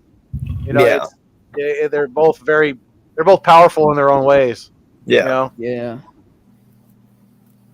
Derrick Henry, like RB1. I What? got a That's- bold take. Wait, what? No, What'd you say say, it Big again. Buck? Huh? Say it again. What'd you say? I said I got a bold take. Well, it's not really a bold take. What? Before I say this, yes, I have Derrick Henry as my RB1, but I think Nick Chubb is more consistent than Derrick Henry in terms of like play and stats. Where's Jonathan Taylor in this conversation? Oh, he's 2, 3, 4, something like that. What? Top 3 for sure. Top 3 for sure. Real quick, before Slay spews more of his bullshit, go back up to that Richie comment. Yeah. Which one? The Which one one? about Eagle fans wanting Pitts. Okay. Yes, we did have Goddard. Pitts, I'm gonna tell you right now, not a tight end. That dude is an offensive weapon. You can put him in the slot, on the outside, in tight end. Even if you wanted to keep him in tight end, there's a thing called 2 tight end formation. Looking at his snap rates, and he had over 400 snap rates, 27 in the tight end spot, 43% in the slot, 30% out wide. So don't sit there and say that would have been, or well, you're not saying it's stupid, but absolutely, if we got him, as much as I love Devontae Smith, Kyle Pitts 100% would have been the best pick in general. Well, That and is the only reason I wanted Pitts, 5-pound man. and the only reason I wanted Pitts is because the combination of both Goddard and Pitts. Like I didn't want to get rid of Not Goddard. replacing Goddard. It's literally No, you're putting dude, him on the outside. Yeah. Yeah, because he's that hybrid. You know, he's not just a typical. Just a let alone tight end. You can line him up like Papa said, multiple spots. So I got Taylor at 3 and Chubb at 2. what? You're tripping. Man, y'all sleeping on my boy Chubb, bro. I don't like it. Nick Chubb. I mean, he's good, but I mean, I haven't seen him put up a season like Jonathan Taylor put up last year. No. I've seen it. Yeah. Okay. Now the only argument that I have to that statement is Nick Chubb is splitting carries with Exactly. Kareem. And Kareem Hunt had 900 yards last year alone. So you give Nick Chubb them 900 yards, he's matching Jonathan Taylor. You know, I get what Slay's saying because I'm a huge Nick Chubb fan as well. I try to get him in fantasy every year because the man does not let you down. He really doesn't. But that's the only thing that's hurting Chubb is Kareem Hunt. Like I'm going to be honest with you. If he didn't have to share snaps, I might be willing to put Chubb in that. But the fact that he has to split right now is what's hurting him. But I also think too, if you'd use him more, Chubb might be more vulnerable to injury because he is very powerful back. Don't they have a third back too? Yeah, they have Johnson. Yeah. Ernest. Yeah. He just got paid recently. But the only reason I say Chubb is more consistent than Henry is because I'll put it this way. Henry, in those big games where he's supposed to have 100+ yards, like a couple years ago, not even a couple years ago, this is a year ago. Of course, Henry's RB1, right? But that Packers game a couple years ago, he was supposed to have 100+ yards on that defense. He had 40 to 50. A couple years ago when they played the Ravens in the playoffs, he was supposed to have 100+ yards in that game. He had 40 to 50. So what I mean by consistency is whenever Chubb is expected to play good, he always plays good. And whenever he's expected to play bad, he plays good. Like it's always going to be consistency with Chubb, and he plays with power. And like only reason that like is hurting him is AK said it best: injuries and Kareem Hunt being sharing that backfield. Like now, I got to say this though, Slay. I believe there's 2 people this year that are actually going to. Well, there's one person who will actually probably knock him out this year, Chubb. And there's one that if he would ever go to another team and be the actual primary back, he'd probably go to challenge Derrick Henry at this point. The one person, first and foremost, that I'm going to say that might take Chubb's spot this year, and this has been my hot take all offseason, Najee fucking Harris. Listen, man, Najee Harris is a mini Derrick Henry. Okay, I'm not even going to lie. Like, I really... Dude, Dameon Pierce, the Texans got a little work yet, but maybe here eventually, you know. But right now, though, as it's sitting, Najee, dude, this kid's primed to have a fantastic year. Pittsburgh used him 300 times last year, and in 300 carries, he didn't battle fumble. line. He didn't fumble a single time. The only time he fumbled was in the playoff game, and that was one time. He's the first rookie in history to go all season long without having a single fumble. Okay? Huh? He's my number 3. He would be my number 3 over Chubb. So, and then the other guy that I'm thinking of, who, if he would ever get the chance, but he's stuck behind a great himself, A.J. Dillon. Yeah.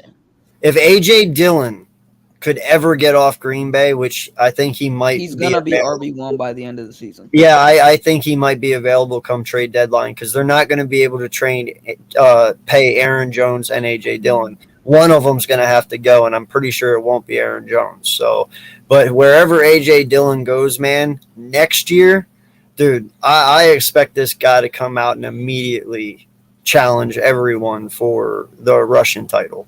A.J. Dillon's going to be a force to reckon with, dude, and he's only been fresh because he's sitting behind Aaron Jones. So, yeah, that's my take on those two. Look, So I will say, I don't know. Sleeping on my boy Chubb, man. I don't know.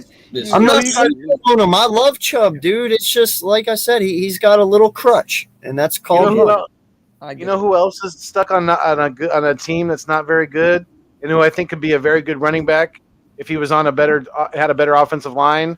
Robinson? No, Josh Jacobs. Ooh. Oh. Josh Jacobs from the Raiders. I think. What about Robinson though? In Jacksonville, man. Robinson would be a beast, dude. Like that. Yeah. They never. I mean, there's several guys. Cooks. Or I mean, not Cooks, but Alexander Madison for the Vikings is underrated. I like him a lot, and he's behind Cook, so he can never get the chance. Yeah, he might be moved on because they also signed, or not signed. They drafted what's his face, Zeus. I know they called him that. Dalvin's issue is the injuries. Oh yes, Richie, you are 100% right. I expect J.K. Dobbins to go insane this year. I'm serious, man. Like I've been watching some of his workout videos, dude. This kid is angry. Like he is angry. He's gonna come back for Baltimore, and he's gonna Akers. Yeah, dude, he's gonna wreak havoc. And then not just that, but the other halfbacks to watch out for, especially in fantasy as well, is San Francisco's halfbacks, man. You know, Sermon, he would have had a good year last year if it wasn't for us like taking his head off accidentally.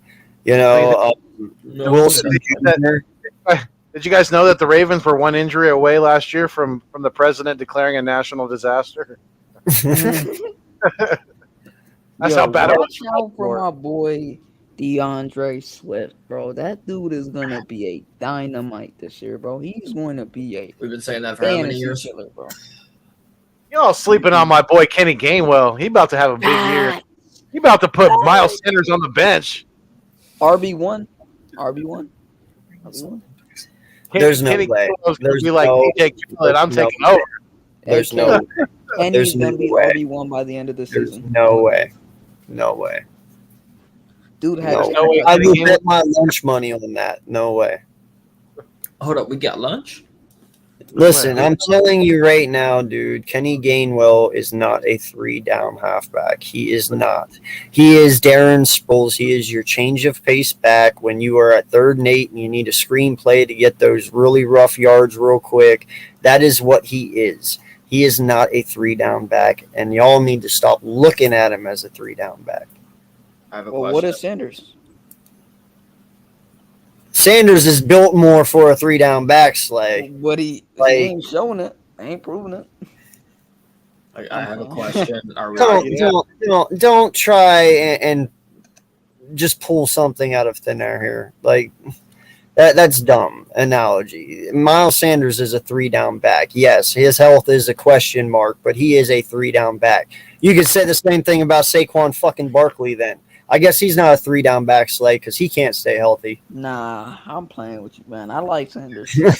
I'm just saying, man. That's I like his receiving too. I just think he needs to stop dropping the ball on some receiving. no. I agree with you on that. Yes, there is flaws to his game. 100%. I just And want he to know has if we're bad still vision. betting lunch money. No, I just want We're to know not. if there's lunch involved. Okay. there's no money going to be bet on that. No, it's just, dude. He's what is he? 5'9", 5'10". I know. Like he's not that big.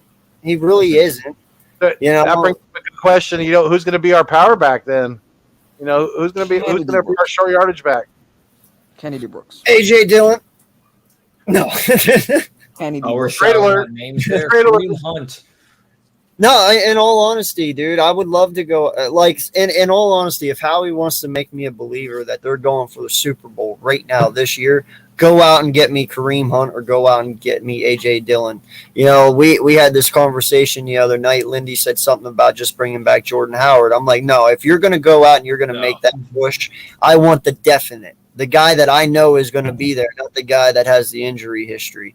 If you go out and you get a Kareem Hunt or an AJ Dillon, that's your power back that you team up with Miles Sanders, and that's your That's 1-2. RB1 right there. Right? That is what we were missing in 2018, a.k.a. LeGarrette Blount. We should have re-signed him and kept him, and I'm pretty sure you might have had back-to-back Super Bowls because you know what? LeGarrette Blount would have taken a lot of pressure off this offense, especially in the playoffs when we needed him most. And maybe Alshon never would have even had to have tried to catch that ball, and we would have won that game. I have no idea.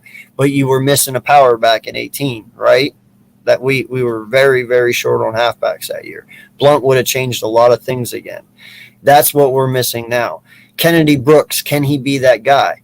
I believe Kennedy Brooks can be an X factor in the halfback room to where he can be a second to Miles, because when I look at Kennedy Brooks, I see a lot of – now this is where I lose people all the time, and I always say it. I see a lot of Le'Veon Bell-esque type stuff in Kennedy Brooks, as in his patience when he runs. You know, he's very patient. He will sit behind the offensive line like Le'Veon Bell did for a few seconds, wait for that hole to open up and exploit it. You know what I mean? That's why I like Kennedy Brooks. His vision is very, very good. He is not the fastest. He is not the strongest, but he will break you 40-yard runs. He will get caught in the back, but he will keep it and he will be consistent. You know, that is something that it would team very well with Miles Sanders. We'll see, but I have a lot of faith in Kennedy. I really do. If Kareem Hunt comes to Philly, RB1 right there already. That's not even a question. Well, see, that's what that would be your ultimatum. I mean, if you go out and you get AJ Dillon or you get Kareem Hunt, you automatically know at the end of the year Miles Sanders walks and Hunt is your premier back, or AJ Dillon is your premier back. But in the meantime, you use that tandem of 1 and 2, Miles Or and you him. just bring Miles back for cheap. But I hear what you're saying. I'd rather Dillon though than Hunt. Yeah. Whatever happened with you guys know whatever happened with Darius Geis? Oh, yeah, he's in jail. Like arrested. I know he dealt with Yep. Is he in jail? Darius guy from Washington. Yeah. Yeah. Oh, Yeah, they he got, released like, him. They released him Yeah, he kept getting in trouble. last year. No, I know that, but I don't know. Is he in jail? I wonder if he's Oh, I don't know. eligible to even play in the league anymore. He's a pretty big guy. I remember he's built pretty well for running back. I don't want anything like that over here, though, man. I In mean, all they say honesty. he has the potential of working back. I don't. Yeah, we don't. There's yeah, other. I guess there's he's other- eligible to, and that's also There's one other reason guys. why. I was just wondering if you guys Yeah. knew whatever happened to him. That's But no, also just one I reason do why I would suspect bring Dillon that, though. over Hunt. Yeah, but Yeah, I their do door is the expect starting that running back for the if Chiefs, we right? if we go into week 7 right before trade deadline and say we only have 2 losses, okay, just say that. We'll just say that, just out there in the open. And at that point, they're looking at this team and they're like, "Wow, okay, we're legit. We actually have something really good here." Do you make that move at the trade deadline like we did and go find another Jay Ajayi, aka Kareem Hunt, or AJ Dillon, if that is an option? Sure. Maybe somebody else is. Maybe it's James Robinson. Maybe I was Jackson. literally about to say James Yeah. Robinson. Maybe ETN goes off this year for Jacksonville, and at the end, Doug's like, "Well, we can get something for James real fast, dude. James Robinson would be an excellent person to team up with." So there's options out there. It just what's going to be available come that time. I was gonna say Right. we also have like a lot of scouting, I guess, quote unquote, before the trade deadline because we have Browns preseason, Jags before like week 4, so we can be like, hey, what's the situation with Robinson over there? What's up, Robert? Good, Rob. Yeah. So I mean, there's plenty of things we can do. Who knows? Maybe it's a safety. Maybe it's Jesse Bates. Well, again, I know we have over 13 million, so Eric, to what's say good, that bro? there is gonna be Eric. another move is preposterous in my opinion. Can't wait for Eric to see that Adams one, that Devontae Adams hype video tomorrow. I definitely feel like another move is going to be made because again we've got 13 mil. It's not like Well, I mean, there's teams out there with depth at running back position. I mean, I know the 49ers have a good amount of depth at the running back position. like 5 of them. You know? Yeah. So that's just to throw a team off the top of my head. It's What's up, I don't Philly podcast? Joe Me, Castro, Eric. what's good, sir? Yes, we are up late, and so are you. for once. Yo, I gotta. And so are you. I think Elijah Mitchell's carries and yards is gonna go down from where it was last year because how many running backs they have? They got like 10 running backs in one team. I was going to say, what's his face? The Jets have like 20 running backs. 20. Oh snap! We got the Birdman up in there. What up, Birdman? West Coast. What's good? It been boy. Is he there? Hello. Birdman. Do we got a bird call before he talks? Dallas Goddard 1200. Yeah. Hooty hoo. Hello. Who the fuck says who do you not kidding? That's what we used to say when the cops are coming. Yeah. That's all y'all said. I would just turn around and go, oh shit, 5-0. punch it. Bro, it takes every ounce in my body sometimes to not just drift whenever I'm turning a corner in my car because I've got 95 fiber, so I've got the. You didn't turn around and say the law's coming. I got the like the handheld handbrake right there, like emergency brake. Like, I know for a fact if I yank that, if I'm going fast enough, I can drift it. I've seen enough Fast and Furious and Baby Driver. Pause. I know what I'm doing. LaShawn McCoy. Why was that a pause? That's why I became an Eagles fan. I did a late pause. Sorry. Oh, I was like, what am I missing? You here? said, never mind, I'm not going to repeat it. You said something dirty. Oh. Tokyo Drift?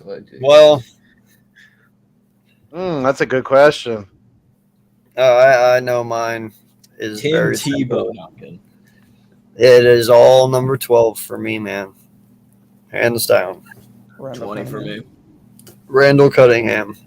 Number 92 for me and 12. For me, it's number 25. Shady. God, I'm upset how long Shady? it took me. Yes, sir. You say Shady over B-Dog? I said 20. I said B-Dog. Slay, Slay, was he even still on the team when you were around, or was he with the Broncos at that point? Who? Oh, yeah, B-Dog. B-Dog. B-Dog think- was B-Dog left 2009. Me, the Rocky, the Rocky franchise, that made me fall in love with the city. And that the Eagles just kind of came with it. I'm a big football fan, so I have been for a long time, and I've been loving the Eagles since Cunningham was running around out there. Number 12 was slinging the rock. Reggie White is the greatest defensive end ever. Yeah, he Real fair. he wasn't kidding when he said, "Here comes Jesus." Facts.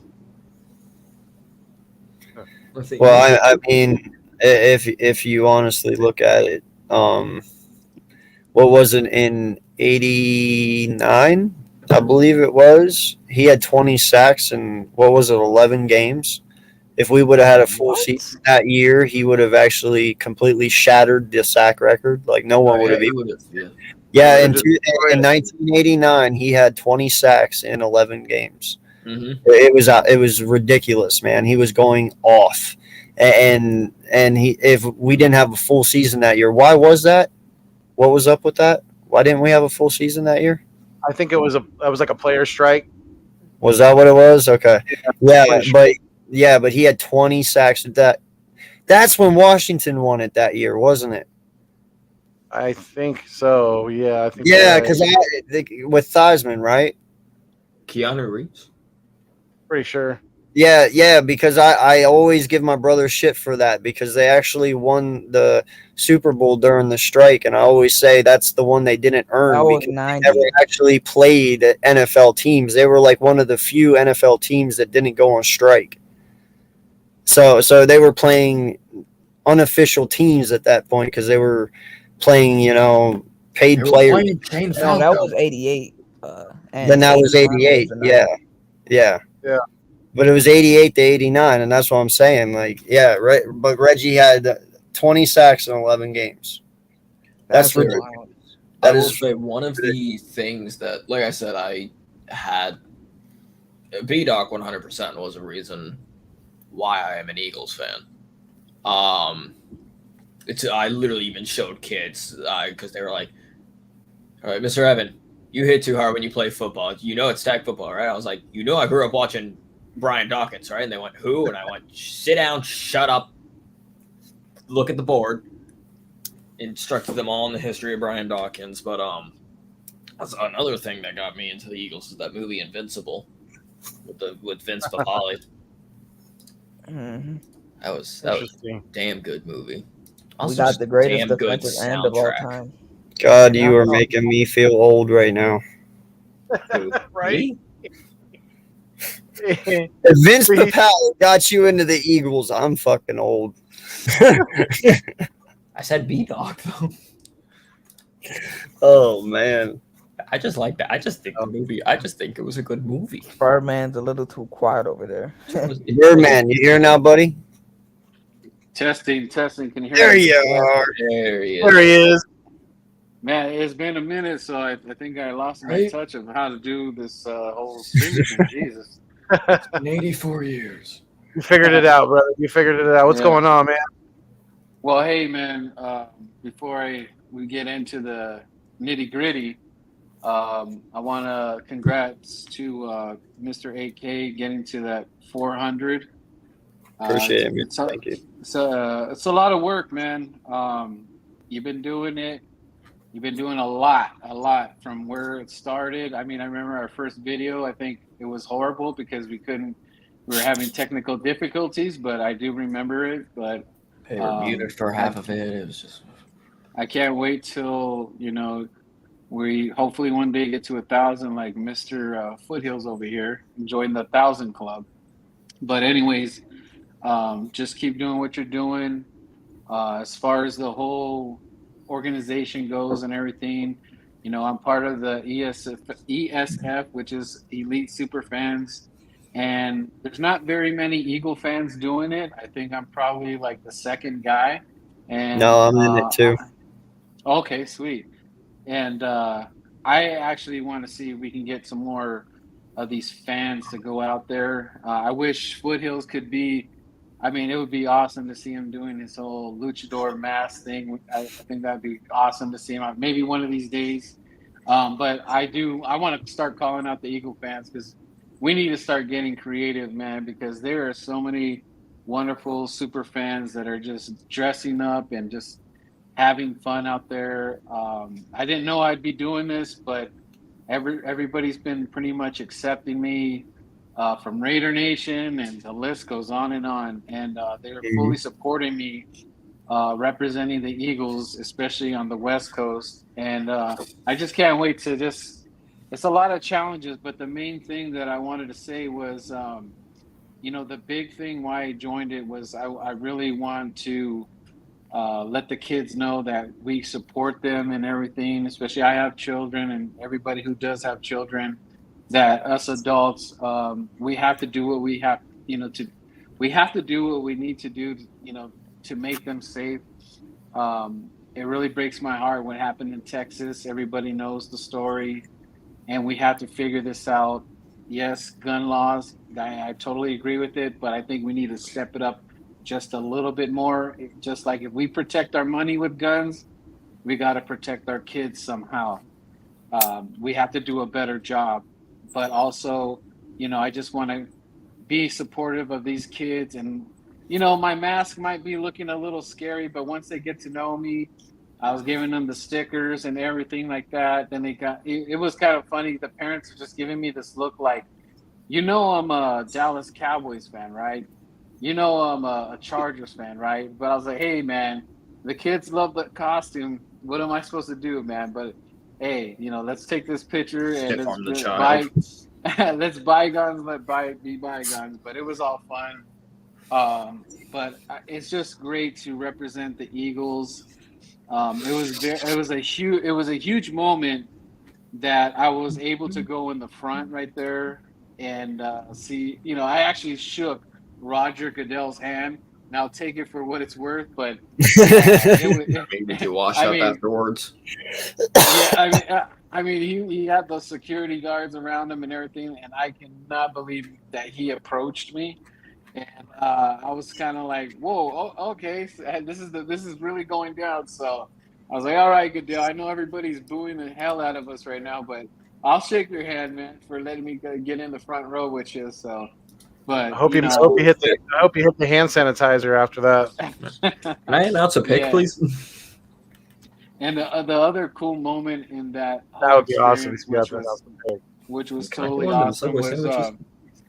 they had the people that serve the country and everything on stage, and I don't know if you guys saw that when the draft was live, but there one of the gentlemen that was serving the country was an Eagles fan, and he asked to take a picture with me, and I got out of my section, and freaking cameras galore, dude.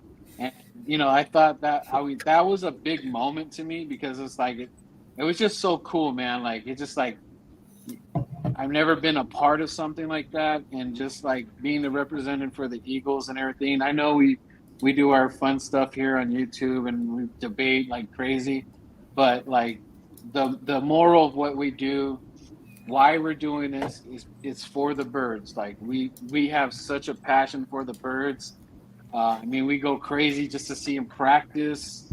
And if you ever get to meet an eagle or an ex-eagle, we're like we turn into like little kids, So I'm gonna be at the Arizona game. I'm hopefully get to meet Seth Joyner. Selleck is Brett Selleck, Super Bowl champ's gonna be there, and I believe Hollis is gonna be out there, ex-eagle. But it's just, dude, this is so different, guys. Like, if all I gotta say is that if you have a chance to go to a draft or just go to a game or just an event that they're doing, like the autism challenge and stuff like that. Like I saw AK at the softball thing, and Vic, that was super dope, man. Because to see when I get to see you guys actually out there doing these things, it's like I feel like, yeah, that's my guy. So it's kind of like you're taking us with you, even though I'm on the other side of the country or wherever we're at. So just keep doing what you guys are doing, especially Philly, going all the way to the East Coast. And it's just awesome, man. Like this thing is really growing. We started from humble. We didn't know what we are gonna do, man. We didn't know what this YouTube thing was gonna do. But we're here now, man. And That's all I gotta say. But after all that, let's get into the debates. Nah, man, that was a great speech, dude. Honestly, Enough of this sappy shit. It's time to yell at each other. and I do appreciate the kind words, man. You know, better than anyone. You know, we kind of started at the same time, so you know the grind is real. So I appreciate the kind words, bro. Seriously. Yeah, man, and I'm almost at 400, so I can't wait to get there. I'm gonna Keep grinding. I'm gonna introduce a crazy Eagle fan. His name is Matrix. So once I do get to the 400, I'm probably giving away 2 jerseys, and they're probably going to be AJ Brown jerseys. So I'm extremely excited, and I can't wait to do that. And I don't know who the lucky winners are going to be, but I just can't wait, man. Well, I already made the announcement on Monday, and I'll do it again. At 1,000 subs, when I was at that celebrity softball game last Saturday, I got the chance to get Darius Slay's autograph a second time, which was cool. Oh. So I got him to sign my hat. I got Jalen Waddle to sign, and then I also got Nakobe Dean to sign it. So at 1,000 subs, I'm gonna give that. So at 1,000 subs, I'm gonna give that hat away to one lucky winner. I called dibs on the Slay one. Bullshit. No, they're all 3 on one hat. So They're whoever all on one. gets it. Wow. So I already told him $50 PayPal. No. No. I already called dibs on it. Philly It's Mike's gonna in be the a fight. building, one of the goats. What's up, Philly- Mike? Appreciate you, man. Philly Mike, what's good? What's good, man? But the reason that I'm doing that is not to get to 1,000 subs fast, but it's like Birdman said, it's kind of giving back to people a little bit, you know, because we work our asses off to do this, you know, we really do, and we wouldn't do it if it wasn't for people supporting us. You know, there's no reason to do this just to talk to 0 people, you know, but because you guys are in here and you support us and you make it happen, it's kind of my way of giving back to the community for helping me be who I am, you know. Like, for instance, 2 years ago, I would have never been able to do what I did for my boy here next to me whenever he was going through his tough time, because I didn't have this platform. Never, ever would I have been able to do that. So as long as I hold my platform, I'm going to use my platform for good. You know, and if that means giving back just a little bit, to just whether it's to give somebody a smile for one day or just make somebody's life easier for one day, then that's what I'm going to do, man. I gotta earn it, Richie. Yeah, no, fuck that. That's right. Also- He's got to earn it. AK, Y'all know correct how me much. if I'm Y'all know wrong. how much I love slaying. I don't know how people, much man. this is shaped, but I remember like probably about a year and a half ago, so I know it's going back. Didn't you mention something about also giving away? I think it was like a Bulls blanket that was hanging on like your wall, and then also like a Jordan jersey or whatever. You asshole. No, I thought I could get away with it. No, I said something about giving my signed Michael Jordan jersey away, but I don't I have didn't to. remember it was signed. I just remember the Yeah. blanket. I thought. No, you said I Jordan was jersey. talking about that, but no, I'm not doing that, man. I'm just gonna give away the hat, like I said. I don't know. There's some people out there with their Nakobe Dean autographs, but not everybody. Delete the stream after this. We gotta erase that evidence. But not everybody got the chance to get his autograph, because in all honesty, man, that celebrity softball game, it was really hard. You know, just to get 3 alone was Yeah. it was hard. Like, I'm not gonna lie, dude. I had to Heisman a couple little kids just to get Nakobe Dean's autograph. I felt really bad. 100%. I stiff armed the shit out of some little kids for that shit. You know, I worked love the Kobe. Bro, that kid's still in the stands right now. After a This is a hold on. Hold on, Craig. Where's my clip at? Where's That's that- what I would have done. That's Where's what I that would've cake? done. Here's a cake trying to get the autographs right here.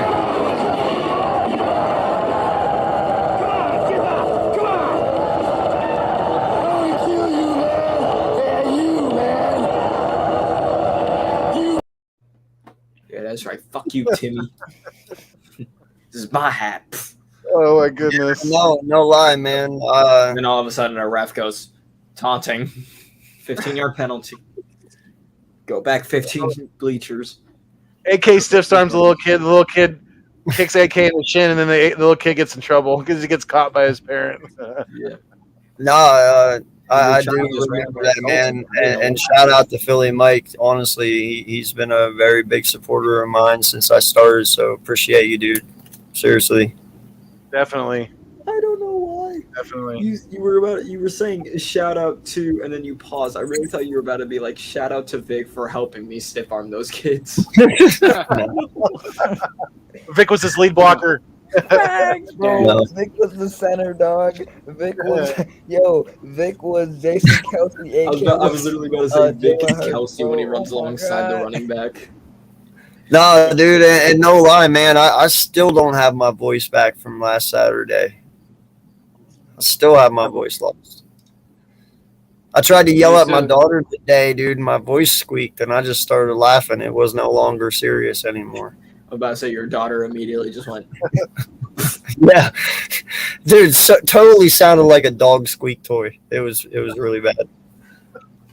So there's you guys are making very good, valid points. Stiff We're arming talking children. about. Or not. Yeah, right. Oh. Getting Vic to stiff arm. A I little was gonna pile say, driver this to is- the face. Now Vic's stiff arming kids. Oh shit. Well, that's what I would do with like some of the middle schools whenever we were playing football. Oh my There was goodness. one. I feel so bad for her. I caught the ball, turned around because it was a screenplay. Turned around, hit her with the hezzy, put my arm out to like stiff arm to get away because we were doing flags. So I'm like tilting, doing this to get the flags, and she just goes down. She went rolling. I was like, well, shit, I got an open lane now. That's cool, bro. She probably rolled her ankle. Oh my god. No, she hurt her knees. I checked up on after I got the touchdown. That is cold. It's fine. She punched me in the mouth the very next play. That's cold. Oh my god. And then after Papa Sora got punched in the mouth. That's when I got ejected. So what's this debate you want to have, Birdman? Who can stiff Well, arm the most what people? I was gonna say is that you guys are making great points, and like going down. I think you guys were talking about Miles and Gainwell, and then Goddard and all that about him being a top 5 or top 10. Goddard is not a top 10 tight end. I'm sorry, guys, he's just not. Wait, what'd you say? That Goddard is not a top 10 tight end. He's just not. Are you crazy? Nah, dog. You're tripping. You're Okay, tripping, bro. look. First of all, Slay, I don't know where you're getting your numbers and all that stuff, but there is way better guys, and I cannot use the excuse. I cannot excuse the fact that the Ertz thing or whatever. It is what it is at this point, and he has to either put up or shut up with the numbers this year, and he can't have a case of the dropsies anymore. That's over with. There's no excuses for him in this point in his career to be dropping and all that. As far as him blocking, I'm not going to go crazy and say he's like the best blocker out there. I guess he's okay. But there he can improve on that. But me and Slay, we could debate that because I've already heard a lot of lists, and I don't hear anybody talking about Goddard except for, I guess, PFF. But PFF just came out with the list for the top 30 coaches or whatever. And I don't know if you guys heard that list, but it's terrible. Yeah, they didn't have McVay in the top 10. Yeah, and then They had Kingsbury over a lot of good coaches. right. And another thing too, Foothills, is that they're making these lists again, naming it twice, and I think it's our boy. Is it Chris Sims going at it again with these stupid bonehead? I don't even think he has Jalen in a good place. I mean, he's at it again. What other analysts? There's been some bad analysts just like totally just disregarding the Eagles, period, which is fine, but you got to do it within reason. Yeah, but dude, saying Dallas Goddard is not a top 10 tight end is very, very, very disrespectful. You're bugging. No, Like I that- don't think so though. AK, but he had. You can't. Now you got to remember he didn't play the full enchilada. He was throwing in like I don't know what the plays were, but Ertz was still on this team, so it's like I'm basing it off of that. It's not. It's not. I know it's not fair, but it is what it is at this point. He has a chance to, be a top 10, but he just is not a top 10 for me. Like, Yeah, okay, so give me your top 10 then, please. Yeah, because I can name. Then what's going on, Sports with Coma? How you doing, sir? I actually, I mean, I don't have the. Oh, come I on! don't even have. I got you. I don't I even got Come on, have nerd a top. man! You want to talk that smack about Mr. Oh, shit. Chris Sims? Yeah, I'm in the building, MFer. That's right. Come on, bring it. What I are you got you. smoking these days? What are you smoking these days? Okay. Wait, hold up. Whatever I'm smoking it out of your mom's beehole. Oh man, All right. you better So, calm down, man. so Berman, Yeah. Mark Andrews, Travis Kelsey, Kittle are all better than him. Waller's better than him. Pitts, you can make the argument. Wait. Before you even get Pitts, you better put. I can still start in the NFL. You all know that, You right? better put Gronk. You better put Gronk right there before you. No, even say right Pitts. now Gronk is not better than him. Is that Alvin? No, Wait, no, bro. Wait, Gronk are you is not are you better rating? than Goddard? Right now, Gronk is not better than Goddard. I said Oh, right now. stop it! You gotta No, stop. because I'm a you have better to look. tight end than all those guys, and I didn't You even have to look play at the it this way. position. You got to look at it this way. Goddard, on, if you're Slade. talking about what he did last year and coming into this season, with the addition of AJ Brown, it's gonna add more yards for Goddard because whenever you pick up the top off the field for AJ Brown to work, you're gonna beat him on the 9 ball. Slade, So it's gonna help 1 out Devontae of Smith 3. get open down the field and Goddard get open in the middle. So that's where the 1,200 yards comes from. Goddard was dropping 1 out of 3, bro. Is Gronk dropping that amount? I don't think so. But you know where Jalen Hurts' favorite spot to throw to, right? Is In the ground? nah, the middle. That's true. The middle of the field, and guess who's So always who- in the okay. middle of the field? Okay, Slay, answer this. Is it Jalen's fault? Or is it Goddard's fault? What the hell is that? Wait, go ahead. Say that again. Is it Jalen's fault? Or is that Goddard's fault for the case of the dropsies? Jalen's. Okay, I'll Jalen's? put it this way. Goddard, Who the I fuck? Did I stutter? with some of the drops, I think it was more on Goddard and on Hurts. It was 50-50 because Goddard in that Washington game, that was definitely on him. No excuse. Again, There's no way he wrong dropped. game. It's the Giants game. I keep telling you this. And Pick a but you side, have to look at Slay. it Come this way. on. Stop being Look, man, so politically like Papa correct. Soar said, Pick a side. It's not Remember the Giants 50-50. Whose fault was it? remember the Giants game? Goddard was Clearly wide you open in the don't. back of the end zone. He was wide open in the back of the end zone. Hurts didn't see it. Oh, okay. Hey, Slay, I love that you brought that in. Okay, now listen. Jalen Hurts gave us a nice story on why he did not see Dallas Goddard. I could give a rat's ass about what play it was and what we're running and we'll cover this, cover that. If you cannot see a wide open dude, that is a problem, Jalen. It's not about you're supposed to do this and supposed to do that. You cannot. You even did that in the Raiders game, and that was you're missing wide open dudes. So, but when the ball was thrown to him, he's turning his body before he's even finishing the catch. That's Dallas. Yeah, he has that problem. So he has to clean it up, guys. I'm not saying he But- can't be a top 10, but he's got to show it, dude. Okay, but I still don't know. A Kelsey, Kittle, Andrews, Waller, Pitts, you can make the argument, but I'm not gonna say Gesicki. Gesicki's good. Hawkinson is good. I like Noah Fant. I like Hunter Henry. I like guys like that. Dawson Knox and Schultz. I like them a lot too, but they're not better than Goddard, and I'm gonna stand on that. Like Goddard is what you call an overall tight end. Like, and I get that he has a problem with before he even catches the ball, he's trying to take off. A lot of people have that problem. It comes from the You receivers. you That's why don't we think don't like you those. don't think you don't think Hawkinson is the better tight end than Dallas Goddard? No, I like Hawkinson, but Hawkinson is not better than Goddard. I disagree with that. Well, Hawkinson why is is Bro, Hawkinson like you better? say, Hawk, I know you didn't put him in the same vote as George Kittle. Them, you didn't put him in the same No, vote. hell no. Okay, Goddard is I'm just making five. sure. Goddard is no. five. I'm just making He's sure. I trying don't. to. Yo, No, He's I wouldn't trying to. Goddard bring is them up. I five. wouldn't bring them up in this conversation. Kittle is on another stratosphere from Goddard. Kittle and Kelsey, I wouldn't bring Goddard into that conversation at all. Not Kittle and Kelsey, I wouldn't do it. But the other And guys, I'm not saying I'm not saying you I can't make the argument for TJ Hawkinson. I just don't think he's better than. No, go ahead.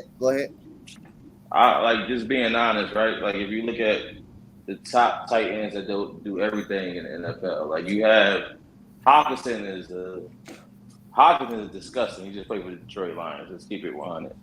Noah Fant that played for Denver, who just got traded. Noah Fant is disgusting as well. Like he just had Locke as his quarterback. Mm-hmm. I just look at it like Dallas got like when you get into these top 10 conversations, it's football. It's 11-on-11 football. Like there's a lot of things to be factored into that. Like it's hard to say. You can't look at individual attributes and say he's TJ Hawkinson and Noah Fant to me are just better players overall. They don't have the drops. They don't have that. They don't have Noah Fant is not better than Goddard. Have you watched Noah Fant play? I have watched Noah Fant, but he's not. I guarantee you, if you sit down and watch every game that Noah Fant and Dallas Goddard play, I watched the Broncos last year. I know what his catch radius is. He's just not a better overall player than Goddard. I think Slade, do you know Goddard's agent or something? Because you just way over with the Goddard thing, man. Way too much love. Dude, he's an overall tight end. I mean, listen, and let's keep it a completely 100.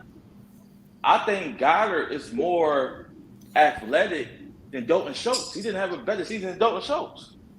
It's not always about the no. It's not about the numbers. Yeah. Like these guys are better players. I'm not saying like Dallas Goddard is better than Dalton Schultz, the athlete. Yep.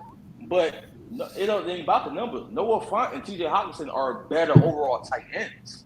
How is Noah Fant a better overall tight end though? Have you not seen him play? No. Yes, Noah I Fant have. Is an animal. Noah Fant is an animal.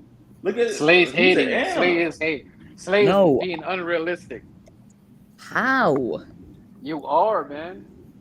Dude, I don't think.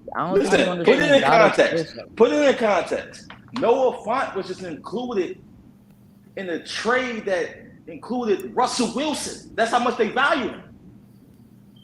Drew Lock is a bust. But do you understand how much the Eagles value Goddard? They traded their best tight end in history just to get him. They traded their best tight end in history who's at the back end of his career. Let's not act Well, like he had 25. 900 yards last year, so what are we talking about here? But is he not at the back end of his career? Is he not ready? Is he not about to retire soon? But he had 900 yards. So you can't call him a back end tight end yet when he still had 900 yards last year. Listen, it don't matter me or your opinion. Is Zach Ertz on the back end of his career? Yes or no? He is. I get that, but he still had 900 yards. So listen, what good organizations do is if I got a guy that's younger that can do the job, I'm gonna go with the cheaper younger guy, right? That's what organizations do. It's not about so much what Ertz did for you. It's what can you do for me in the future. I get that. That's what it's about. That, but I don't. He's nowhere near where Ertz was in his prime. I mean, that's your opinion. We can agree to disagree, but yeah, I get it. Though. I get it. Like, I'm not saying that Hawkinson is better than Goddard, but it's a case for Hawkinson because again, outside of St. Brown, who's the best receiver on the Detroit Lions? Outside of St. Brown, DJ Chark. Hawkinson. I'm not talking about before DJ Chark, and Hawkinson is still going to be a threat to Detroit, even if DJ Chark is there. So Hawkinson was getting double teamed a lot. Right. Besides Amon St. Brown, when he came on strong last year, Hawkinson was getting doubled a lot because they knew that was the only weapon they really, really had before Amon St. Brown came through late in the season. Hawkinson is literally outside of St. Brown is the best receiver, is probably the best receiver or tight end that they really got. So it's a case for Hawkinson, but I'm not gonna say he's better. He's better. He's better than Goddard. I mean, it has a case. It's an open book fight for it though. Hawkinson is really, really good, man. He is really, really good, bro. Coach, is he a top 10 tight end in the NFL? Goddard. If he's not, if he's top, he's probably at the tail end of the top 10 for me. What? I don't get that. Probably the top 10. Probably not just I don't. top 10, top 9. So wait, so where for would me, you rank him it's then, Birdman? 11 through 15 for me right now. Can you name me 10 to 11 better tight ends? I don't have I don't. Well, know I that could many give tight you. ends, to be I honest could with give it to you. Yeah, but we'll me and you will have a show about this because me and you are gonna. I gotta listen Yeah, to man. everything you have because I do really want to get into this topic with you. Yeah, bro, I got it. And then I'm gonna ask you guys one more thing too. That shout out to Dan Cilio. I just barely started watching him for like a month or two, and it's crazy that he's doing all this work for the Eagles. He's not even like an Eagles ex-player or anything, I don't think. But anyways, they were talking about Jalen Hurts, how he what's the word? He regressed the last 6 games of the season, and I really want to hone in on that, on why that was, like what the whole issue was, because he should have been doing better at the back end of the season, not doing worse. Now that could be a little bit of injury. What's that? Who? I didn't hear who it was. Who was it that said Oh, that he regressed? Jalen. The last 6 games. No, sorry. Who was the reporter? You were saying. Cilio. Dan Cilio was talking. It was brought up, and I didn't hear. I heard that we were talking about Jalen. I didn't hear who said that. Okay. Oh, so it was just a topic of conversation about what happened, and I don't even think he was barely at 200 yards and stuff like that. And I don't know if it started from the Giants game. That was the Giants game, part of the last 6 games. Which one? The 3 interception one? All right, so 2 of those games have to be the Giants. Yeah, so okay. Did he get injured the first time we played the Giants, or was it the second game we played the Giants? He got injured after the first game. He was out during the Jets. Then they had the bye week, and then they played the Giants right after the bye week, which he played for. That was the first game he got injured, actually.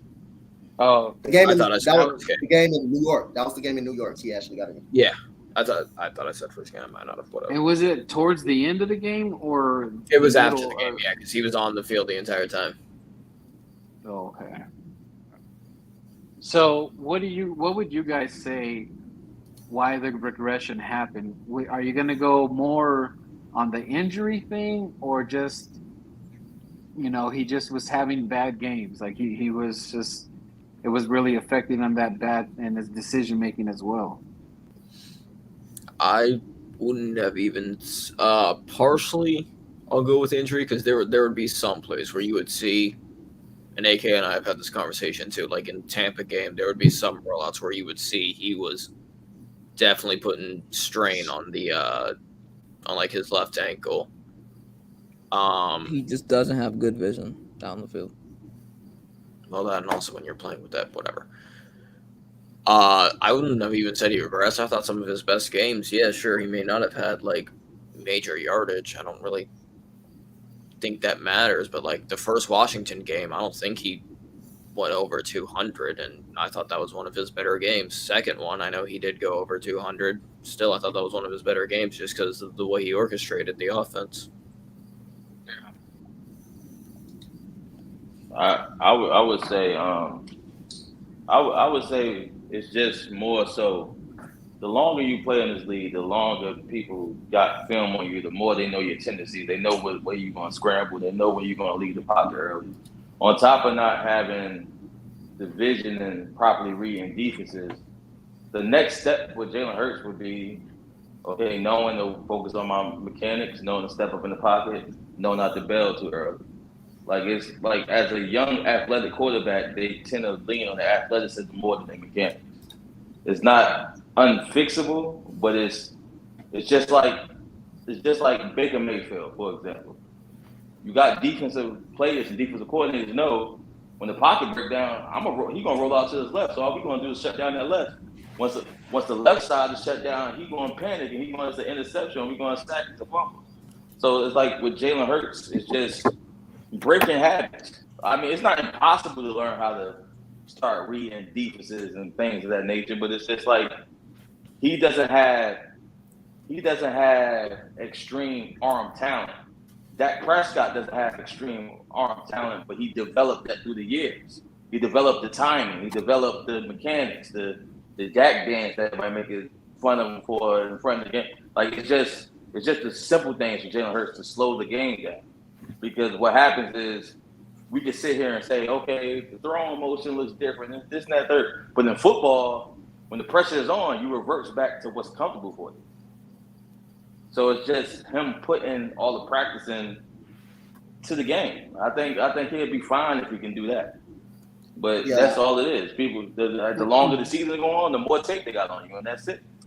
Yeah, and then I agree with Birdman said. Like again, I understand his ankle was hurt last year. I held the same energy to, him when Dak Prescott had a shoulder injury. But if you're out there on the field, it just really can't be no excuse if you're able to play football. Sometimes I think he has trouble. He doesn't trust his arm a lot. He doesn't really trust his arm a lot. And he doesn't really read coverages a lot as well. People were playing basic coverages against him, and he had trouble reading. A lot of times, it's just basically he doesn't trust his arm. It was a lot of games that you can really like. Tampa Bay, I kind of at least 5 interceptions he could have really threw. He could have really threw in double coverage. Tampa Bay was receivers wide open all over the field, and I guess he just didn't really trust his arm as much. It was receivers wide open over the field. You got to get that ball to the receivers. You got to be able to see guys running wide open. And sometimes I think Jalen Hurts just doesn't trust his arm a lot, and he doesn't read coverages a lot well. And sometimes he always try to hurry up and take off. If he doesn't see the first read wide open, he hurries up and take off. So he started getting hesitant. And he also keeps his eyes on Devontae Smith a lot, which is part of him playing his aggressiveness just to run out of the pocket a lot. So he can work on things. He can work on those things as well. But at the end of the day, man, like I say, you want to blame it on the play calling, you could. But if you see wide open receivers, you got to get the ball right there. Sometimes it may be play calling, sometimes it may be just a quarterback. But when guys are wide open, you got to literally see the guys wide open and get the ball to the receivers, regardless if it's bad play calling or not. Like I say, that's what I think about Jalen Hurts at times. He has a delayed throwing motion. Like the way he threw forever, to be honest. He has like a delayed throwing motion. And I feel like it's improved a little.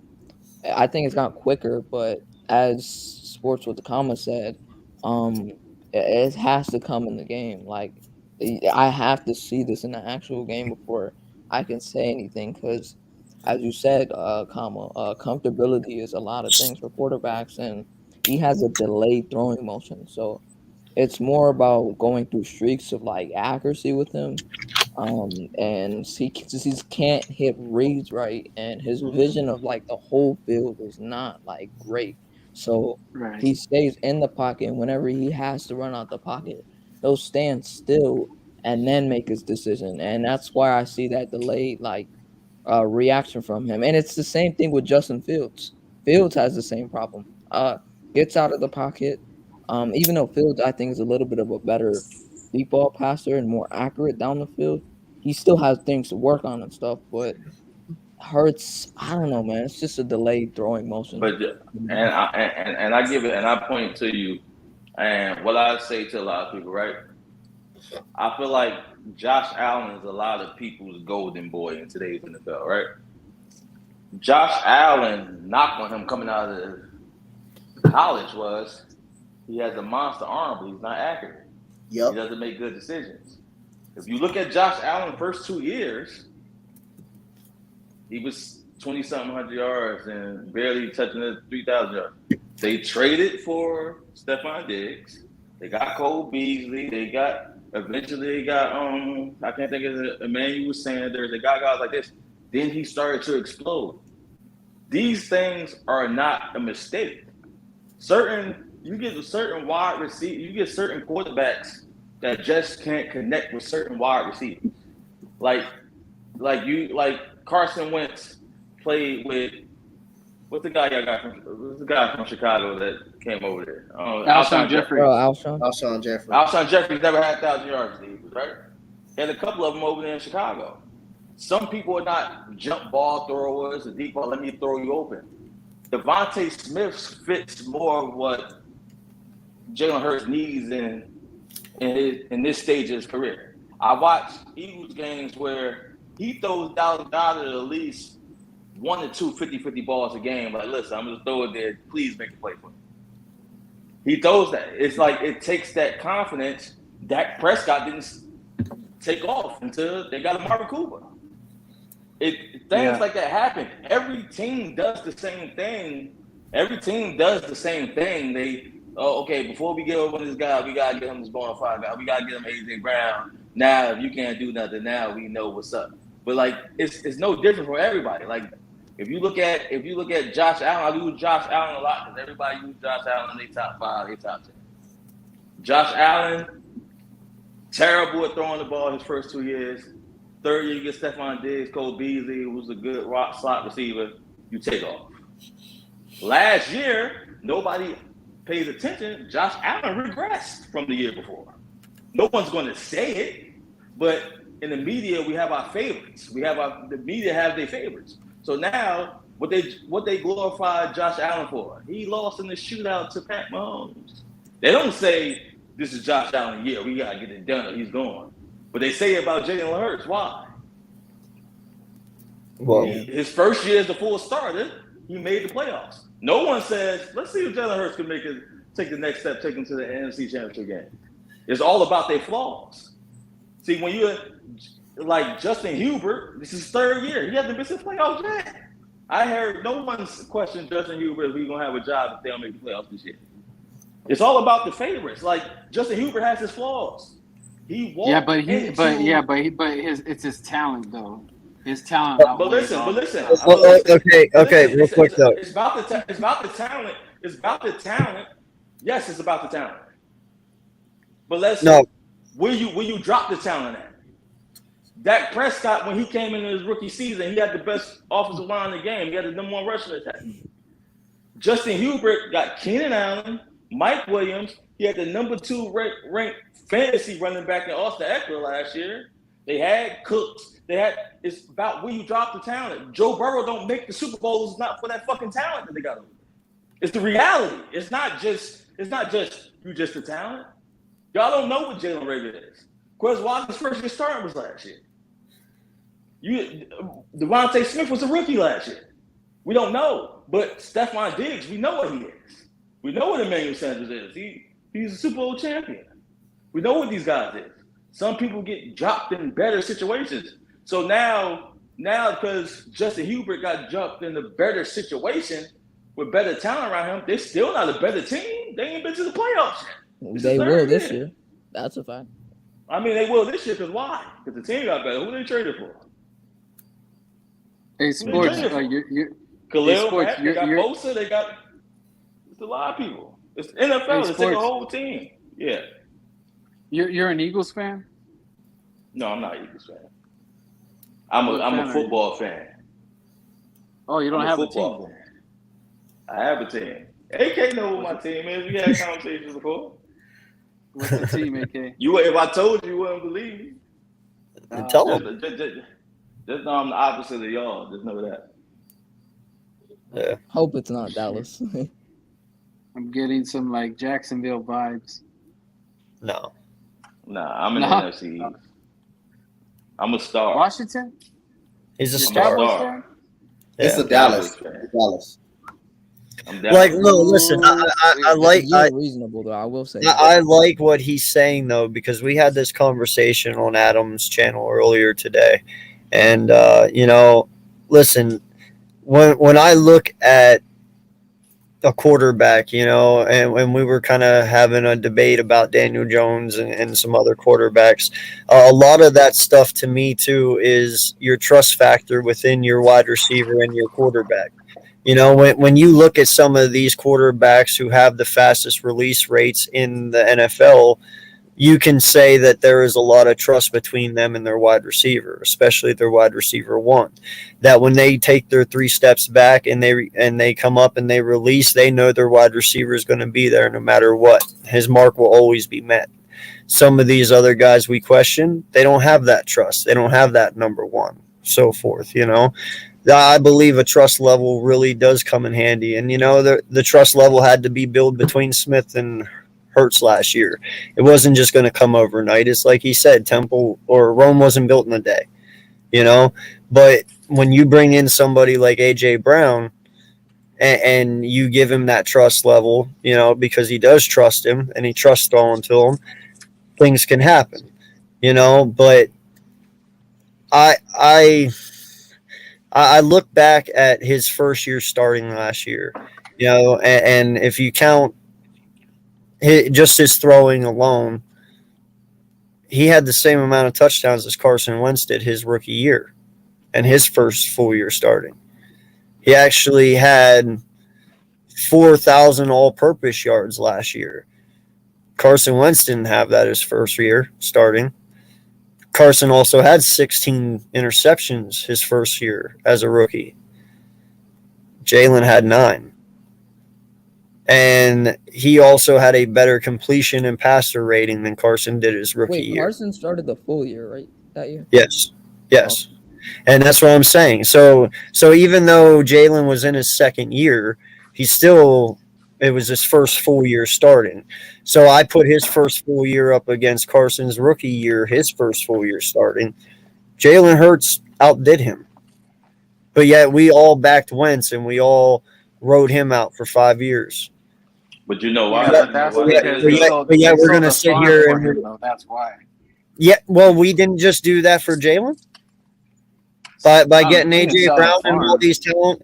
Well, no, we didn't sell the farm. We didn't sell the farm, but you know what we did for Jalen that we've never done for any other quarterback? We actually gave him a fucking team. And something that can truly yeah, that's what I'm saying. Like, this does fall on his shoes because of the moves we made, because of the team that we've built. But when it comes down to it, though, man, like, he can't. You have something no other QB has ever had in Philly before. Don't take it for granted. Use it for good. But Can I say one thing before I bounce? Go ahead. Mm-hmm. Sorry, Sports. I just want to throw this out there, and I could be wrong, but I want to say that Jordan Howard, once he was brought in off of the bench or wherever, practice squad, wherever the hell he was, I want to say that's when Jalen started to take off, and that's when the running game started to take off.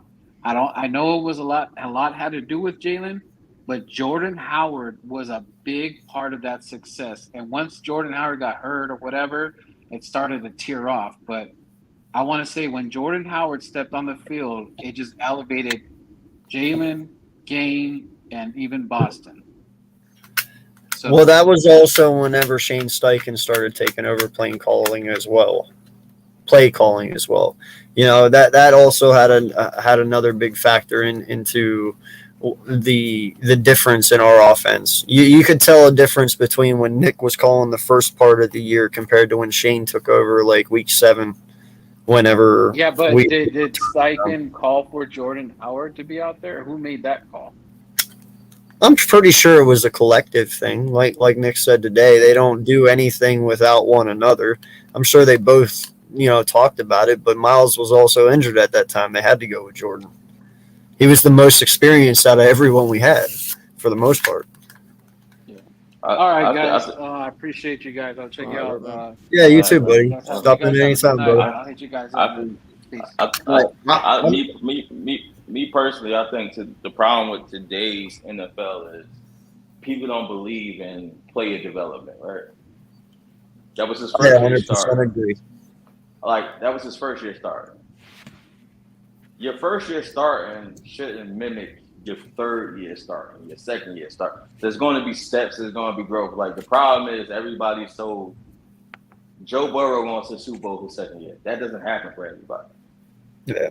Like everybody's so. We live in a numbers-based society that is like a guy can come on the team.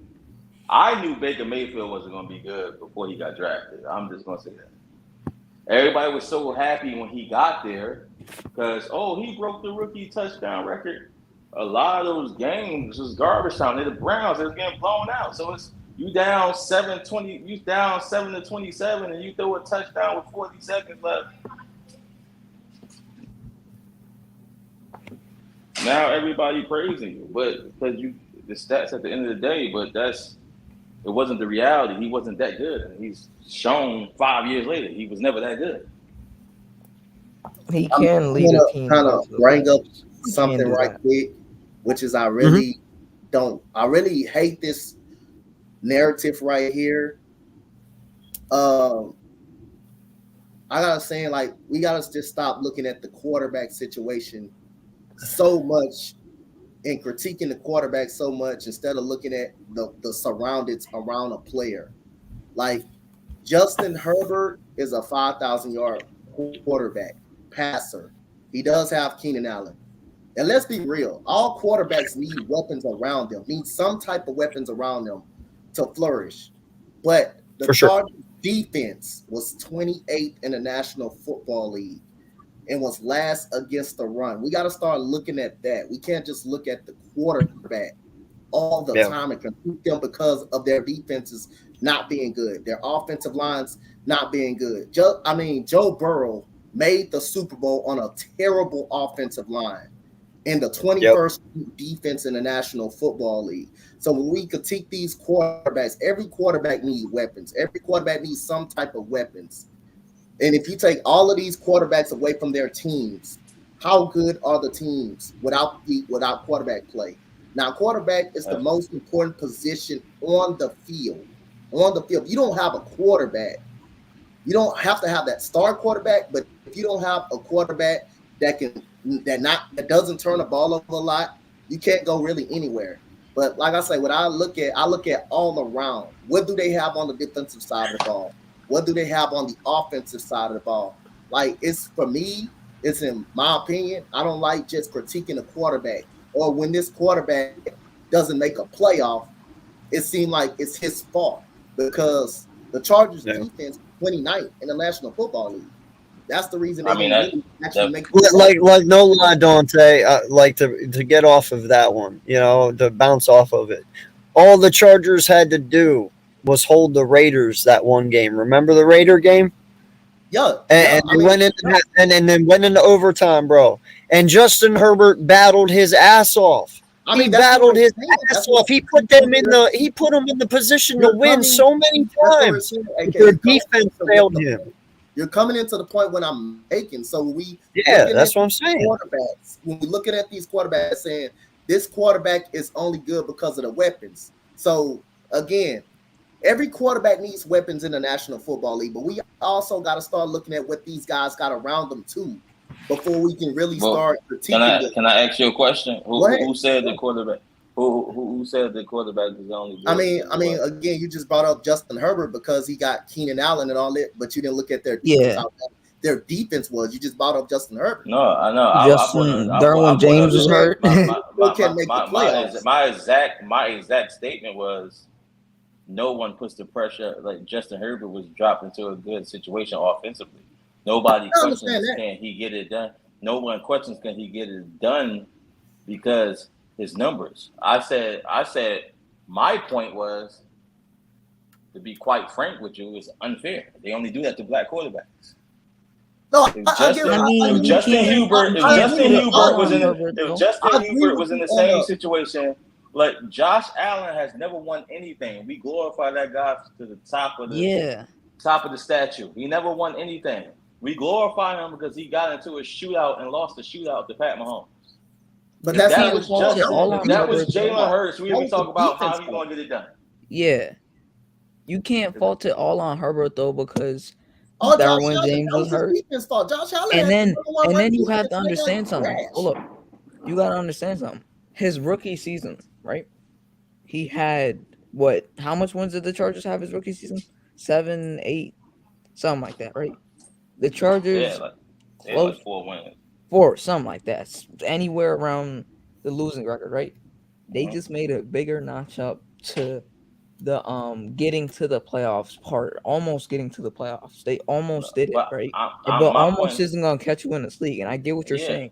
yeah. But I'm they not blaming. I almost made love it, Justin and Hubert they as a just made their quarterback. team better. I love Justin Hubert as a quarterback. I like Josh Allen as a quarterback.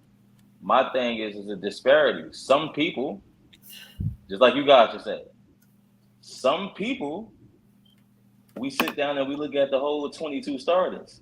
Some people we don't do that for. Some people, could you get it done? I don't give a fuck if y'all was ranked 38th. There's only 32 teams. I don't care if you was ranked 38th in defense. You ain't winning the playoffs. Go home. You a bum. We do that to some people. Deshaun Watson just almost threw for 5,000 yards the year before, and they went 4-12. Yeah, I hear because people say, that's what "Oh, I'm you guys." saying. But See, that's yeah, because they had a terrible we had a defense. bad defense. Listen, So how is it you really guys are on making Watson? my point. You don't get what I'm saying. You're making my point. I You don't have know. a quarterback. You have a quarterback who just, and I'm not an Eagles fan. I'm a Cowboys fan. You have a quarterback who, in his first full year starting, went to the playoffs. Yep. We're not talking about can he lead the Eagles to the the NFC Championship game. We're talking about him in particular, his pocket presence. He can't read the defense. You can't do that. We don't do that for Justin Hubert. Justin Hubert just threw 16 interceptions. It don't matter. Of course, you're going to have 5,000 yards when you got the weapons. Of course you are. Of course you are. We do that to who we choose to do it to, is what my point is. We don't do that for everybody. But Josh Allen just had the worst. Josh Allen just almost had the same completion rate as Jalen Hurts. Nobody talks about that. Why? Because he's the crowd favorite. He was 2% above completion rate as Jalen Hurts. We don't talk about that. For Josh Allen, I've never heard nobody say, you got to win this year, or it's just, yeah, they stack. You got to win this year. That's my point. Y'all, we do it to who we choose to do it to. We don't do it for everybody. It's never going to be fair. We don't do it for everybody else.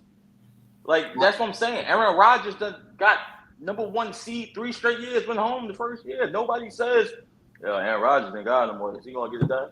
We don't do that. We pick and choose what quarterbacks we're going to do it. Oh, he ain't good enough. Derek Carr won in his life. Nobody says that about Derek Carr. Like, only person out of all these guys got a ring is Pat Mahomes. Nobody says it about nobody else. That's what I'm saying. I get what you guys are saying, but we pick and choose what quarterbacks we want to beat down every year. But the favorites are going to be the favorites.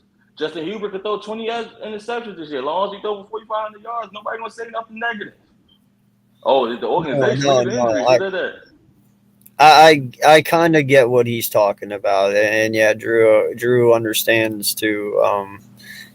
I get what he is saying. There is certain players out there, and in all honesty, sometimes it's not even just quarterbacks, but there is certain players out there that we are way tougher on, and some players we are not. Like for instance, I don't know. There would be a lot of people out there who would say that, like he was saying, Aaron Rodgers completely has underperformed his whole entire career because he's only won 1 Super Bowl. But then Dante's reaction is, well, look at the team that was around him. Yeah, but he is also great. I don't look Yeah, at yeah, I know, but you can also use his argument that he is a great talent. He does make people around him a lot better. So in a way, that excuse is unacceptable because he is Aaron Rodgers. Same way with Tom Brady. They make people better around him. But, then you have the people like Justin Herbert and Jalen Hurts and Derek Carr and so forth that you kind of have to put weapons around them to succeed, to where Pat Mahomes and Tom and Aaron and Russ doesn't need as many weapons to succeed. But they get favored over. But you have some of these other people who are favored over other people who. I get what he's saying. I do. And AK, not to cut you off, I put No, it you're to you good. like this, right? We're such a bandwagon culture, right? I've been on YouTube, not making videos, but I've been watching YouTube a long time. I've watched hundreds of content creators, right? Up Mhm. until this year, I have never seen anyone put Matthew Stafford in the top 10 quarterbacks. He's in I everybody's have fucking him list in this my year. top 10. He's in everybody's list this year. Yeah. Everybody list. Before the excuse was he played for the Lions. Yeah, Matthew Stafford can't get it done. This, that, that. He's in everyone. Big play slay. He's in everyone's top 10 this year. Why is that? Well, before that, I I had had him in full my blown top 10. arguments with people when they traded for him. He's a way better quarterback than Jericho. Like he's way better, but he's in everybody's top 10. Everybody flocks to what's now. You can't argue with somebody that he's not a top 10 quarterback. Before But that, I had him in my top 10 too because he made Marvin Jones and he made Kenny Galladay. Kenny Galladay, where is he now? Where is Marvin I mean, Jones? Kenny Galladay been hurt for the past 2 years, so But Kenny Galladay is not going to elevate anyone, bro. Kenny Galladay is not a guy that's going to elevate anyone. He got made by Matthew Stafford. Dude, look at his numbers from. I get that he was hurt this year. That But dude even even in the do games for that he almost wasn't, 600, when he 6,000 was yards. playing, he still didn't do good. I mean, No, but I get what he's talking about with the Matthew Stafford thing, though, because if you just look what he did with Calvin Johnson alone, like that, and I mean, in all honesty, back whenever he had Calvin, it was literally just him and Calvin, Yeah. and they were destroying people just them two alone. You know, so he's always had it, and I've always known Matthew Stafford was underrated. I kind of had the Rams early on in the Super Bowl as well because I knew Matthew Stafford was dangerous, but he definitely did impress me this year. He this past year he did something. I knew he was capable of doing it, but he made it look easy at times. You know. yeah. I mean, that Super Bowl was extra impressive. Yeah, exactly. And that's what I'm saying. Like, there was parts of the time that when you watch Matthew Stafford play in Detroit his first 8 years there, like at the beginning of his career, he was injured, you know, but then he really started to become consistent, always being there, not getting injured. And the dude balled out, man. He really did. And now you see what happens when you put him on a good team. You know, and that's the question I always thought back in the day whenever I was thinking. It's like, how many good QBs did Cleveland waste just because their team sucked? You know, they have 20 years of first-round quarterbacks straight. Yeah, how many of those quarterbacks actually were good, but because they went to the Browns, they never made it? Remember that year? Remember that year when Lamar Jackson won MVP? Yeah. You know, up to like week 6, week 7, you know the only quarterback that was even contention to win the MVP? Matthew Stafford. He had an amazing start to that season. He got hurt though. That dude, Matthew Stafford has an amazing yards, start bro. to. I tell people all the time. I feel like Matthew Stafford was one of the Matthew Stafford just in the volume, like in the vacuum. He was one of the in the past 15 years. He's one of the most top 5 talented quarterbacks ever drafted. Matthew Stafford can do everything. He can throw from any angle. He can run for first down. Like his arm was always tremendous. He just played for the Lions. He's very consistent, man. He's consistent. But I mean, I'm not a popular opinion guy. I watch games for myself, and I've been saying that. And then when he traded, I argue with Rams fans like, you tripping? He's way better than Jared Goff. Yep, that was the problem right there. Jared Goff was the right decision. Was actually the right decision. They got a better quarterback, and you seen the results the first year. You seen the results actually the first year. That was the right move. Goff couldn't elevate his team. Yep. Stafford can. I mean, because what happens? I think what happened with Jared Goff is in the NFL, a great scheme can save you for a couple of years because you could be good enough to make a playoff run. You could be good enough to. You could be good enough for a few things, but like what happens is in them big moments, as my quarterback, I need you to drop back and make that key throw in that key window, and you do it. And I think he just kept coming up short in those key moments, and they knew he couldn't do it no more, even after they paid him. So it was like they had to make the deal. Well, and that's kind of brings us to that ultimate question that everybody asks because it's never been done. Can quarterbacks like Jalen Hurts win Super Bowls? Because none of them have ever done it. I mean, you put the right like team around him. Yeah, if you put the right team around him and he's fully developed, and you use his talent, you use his talent, his ability, skill set, what he can do, and his strengths of what he can do. Yeah, you can definitely do it. You don't need a superstar quarterback to win a Super Bowl. Trent Dilfer won a Super Bowl with the greatest defense of all time.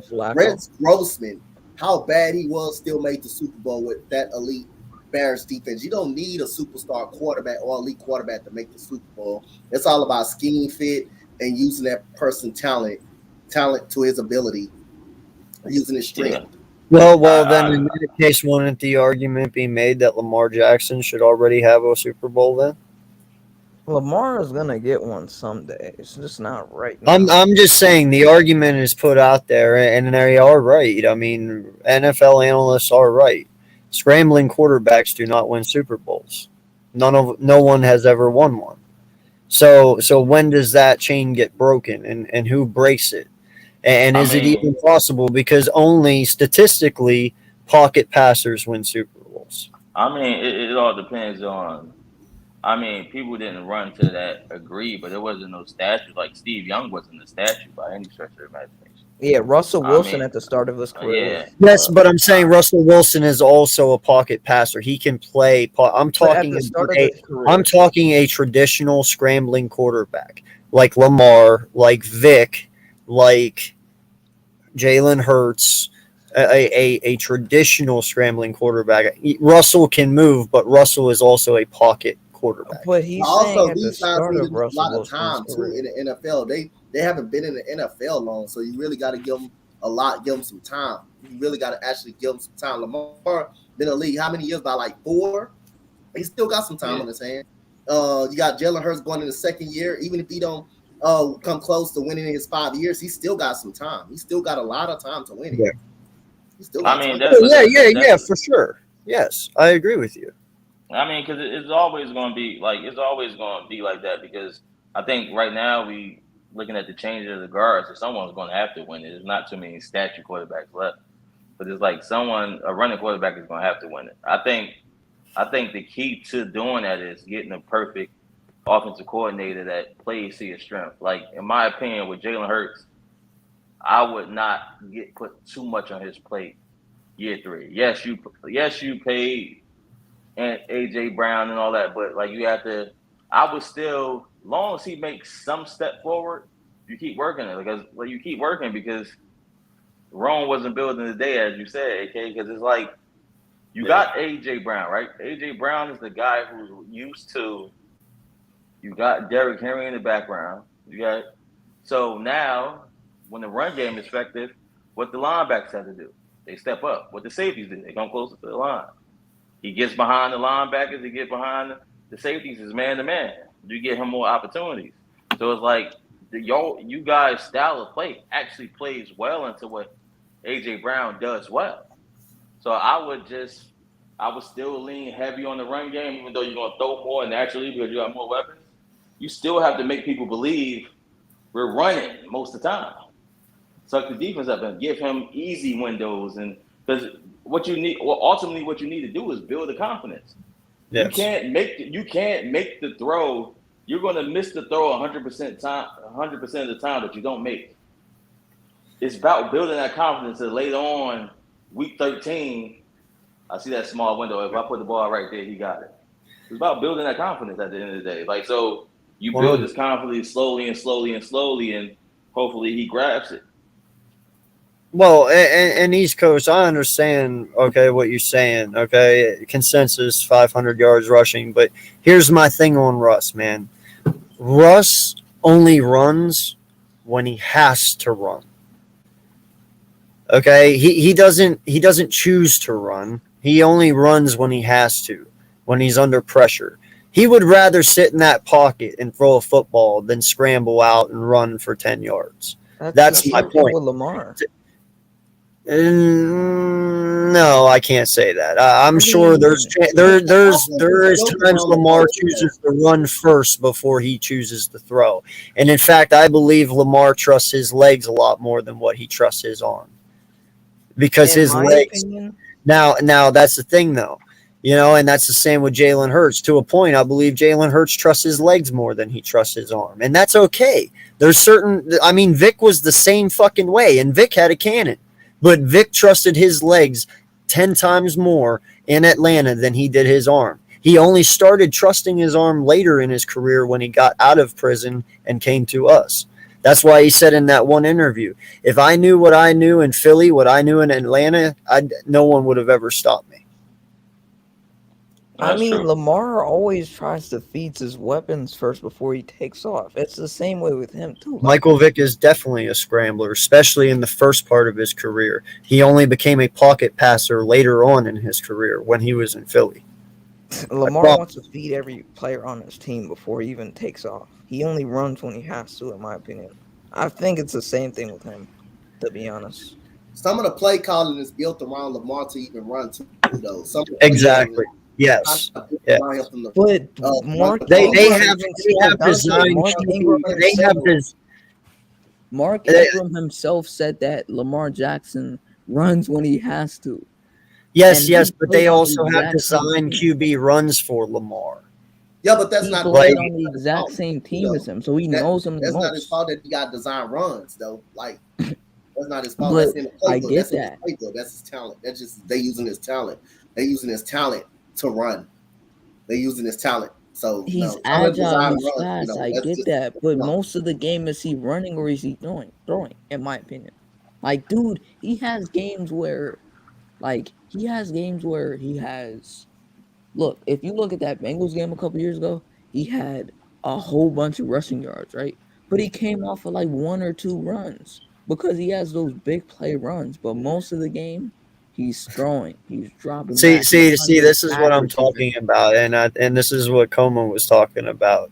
Y'all take this shit a little bit too serious, because when I sit here and I say he trusts his legs more than his arm, I'm not saying that his arm is bad, and I'm not saying he's a bad thrower. I understand the man can throw the ball.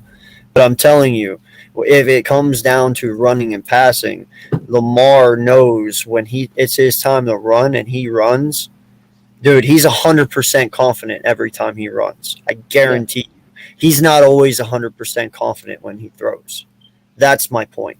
I'm not saying he has a bad arm. I'm not saying that he can't throw the football. I know Lamar can throw the football, but he's an excellent runner. That's the same way Vic was.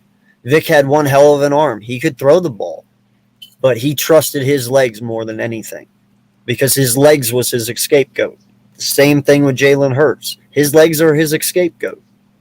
He will trust his legs in every situation before he trusts his arm at a certain point, because they know how explosive they can be with their legs. That's all I'm saying. And I don't feel there's anything wrong to say about that. That's not putting him down as a player. That's not putting him down as an athlete. I just say he's very dynamic with his legs, and there's nothing wrong with saying that. I agree, but I don't know, man. I feel like most of the game he's throwing, but I see what you're saying. Nah, I mean, legs is his bread and butter, What's up, bro? Shit. Welcome back, man. Y'all caught me late night, the lights off and shit, watching YouTube and shit. What y'all talking about though? Just scrambling quarterbacks, really. Yes, I'm not I'm disagreeing with that, East Coast. I get it. Russ ran. I'm not saying that he didn't run. I'm just saying that if you would, I guarantee if you would ask Russ, he would. Come on, guys. Seriously, are we really going to have this debate? You don't believe Russ would prefer to sit in the pocket and throw the ball than run? I mean, right now he did, but at the start of his I mean, I career, think it wasn't Russ that is way. a smaller guy. He ain't He trying to take that developed shit. his passing. Yeah, I know over the first 2 3 years of his career, but that he did use his legs. But after that, he developed into a pocket quarterback to where he But only he ran when he won the had Super to. Bowl as a running quarterback, though. He That's the was argument. throwing then too. He was also a pocket quarterback at the same time. Who you guys But talking about? he was more of a runner than a pass first mentality. He developed that as time went on, like really well. Who you talking I about? mean, Lamar? Russell Wilson was a Russell Wilson. He was a pocket quarterback in college. His knock was he just small. He just was athletic. So yeah, he gonna use that to the best of his ability to take off when he get in the league. But I get what AK saying because it's like Russell Wilson. He would much rather sit in the pocket and pick you apart if he had Well, to. right now, yeah, but he's more of an improviser. I mean, he's more of an improviser. But I feel like improvising and scrambling is different from being a runner. Yeah, exactly. Like right here, he said Russ loved to roll out. So now, what are we considering a scrambling quarterback? Are we considering a scrambling quarterback a quarterback who just rolls out to the right or left to buy a little more time to open shit up? That's an Or improviser. are we talking about a scrambling quarterback, somebody like a Vic or a Hertz or a Lamar who actually fucking run? That's what I'm talking about. I get it. Russ does scramble. He does get out of the pocket to open up plays to get more yards, but when it comes down to it, he will stop behind the line as he's scrambling or keep running and still choose to throw the ball rather than run for whatever yards. Now and then he will run when the hole is there, but he would rather throw that ball while he's scrambling. That's something. But That's something that he Vic has picked to up when he scramble. came to That's what I'm Philly. saying. Go ahead, bud. That's no. I'm just saying the difference. The difference between the versions of Vic is that he just matured. He just matured into, and he also had a better coach in Andy Reid, who, you know what I'm saying, who kind of molded him into that pocket passer. You know what I'm saying? Yeah. So That's the I same think thing with Russ, though. but it's not because Vic's his physical attributes when he first came into the league was just so mind like boggling that we didn't care about his passing game because he could get it done with his feet, and that's what sold tickets. You know what I'm saying? But at the same time, he still had a very underrated arm in Atlanta. It just wasn't polished. Yes, I mean, that's exactly what I was trying to say. Yeah, and that's what I'm saying. Like, there is scrambling quarterbacks, and then there's scrambling quarterbacks. yeah, You know, Russ is a different kind of scrambling quarterback. He uses his legs to make shit happen, but he doesn't use them in the point that Vic or Hertz or Lamar or even Cam Newton use their legs. These are completely different monsters when we're talking scrambling quarterbacks. Russ was not that scrambling quarterback. He just made plays happen when they needed to happen to buy time to throw the ball. But he chose to always throw the ball rather than run it half the time. Right. That's what I'm saying. Yeah, He would because there's a difference. It's a difference between a quarterback who runs, extends the play with his eyes down the field, and the quarterback just say, "All right, I'm taking off." Yeah, There's a because huge if you wanna really throw in other quarterbacks, you could say Big Ben, you could say Aaron Rodgers. Those guys also use their feet to buy time and to improvise. You know what I'm saying? But they're not a scrambling quarterback. You know what I'm saying? So I understand the difference, but I honestly think that it's evident, it's obvious. You know what I'm saying? What's understood don't even got to be explained. So That's a fact. That's how I felt about that, because when you look at all three quarterbacks, right? Or we could put 5 in this category. Or honestly, there's been more, but Vic, Lamar Jackson, right? You want to throw in Cam Newton, and who else you want to throw in that? Kyler Murray. But he's not on that level. That's what I'm saying. Like, Kyler Murray is not on that tier of scrambling quarterbacks. Like, he's not. He's an improviser. Bro, no. All those quarterbacks that I just named aren't throwing that. Did you see that interception Kyler Murray threw in the playoff game? Yes.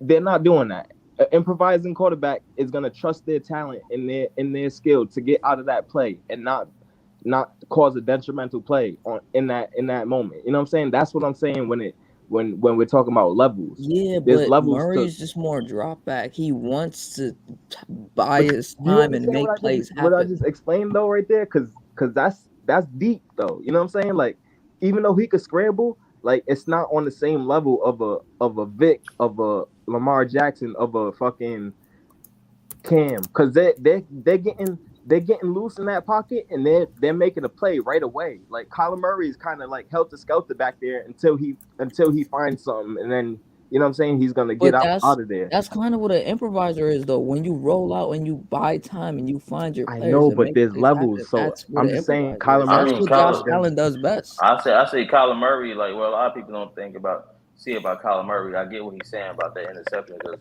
Kyler Murray is another guy that like he can't read the field. He's a 1 or 2 read guy, then he panics. So he either takes off or he's gonna throw a duck in the air. So you know, like if you watch a lot of Kyler Murray games, at least 2 or 3 times a game, he throws a prayer in the air and hope one of his wide receivers make it. Kyler Murray is like he's one of those guys, man. Like I get what he's saying. Like it's like that. Okay. Let me ask this real quick question. Donovan McNabb This would will have been be a good one, and I'm glad Coleman's here for it because it's his quarterback. Is Dak Prescott a scrambling quarterback? No. Jesus, no. No. Some people No. consider him a scrambling quarterback because he does run. No, to me, he is a pocket passer who has the ability to get out when need be. You know, that's what I can like. For instance, he's kind of like a young Big Ben. Big Ben was a pocket passer, but if you pressured him, he could get 5, 6, 7 yards with his legs if need be. You know, that's what Dak is. He is a pocket passer, but if you pressure him, he can roll out and go. Deshaun Watson. It's like Deshaun Watson. Deshaun Watson has an excellent arm. Deshaun Watson runs to try to extend the play. He's not really I'm gonna take off 8, 9 times a game guy. I'm trying to extend the play. I'm looking down the field to make the big play. He's not really Deshaun Watson's never been the guy that's just draw up the read option for me all game. Let's keep it running. No, he looks down the field to make the play. He's not really. He runs in the field of the game. When you give him them times to run for key first down, he does it. But he's not the guy that's going to take off 7, 8 times a game.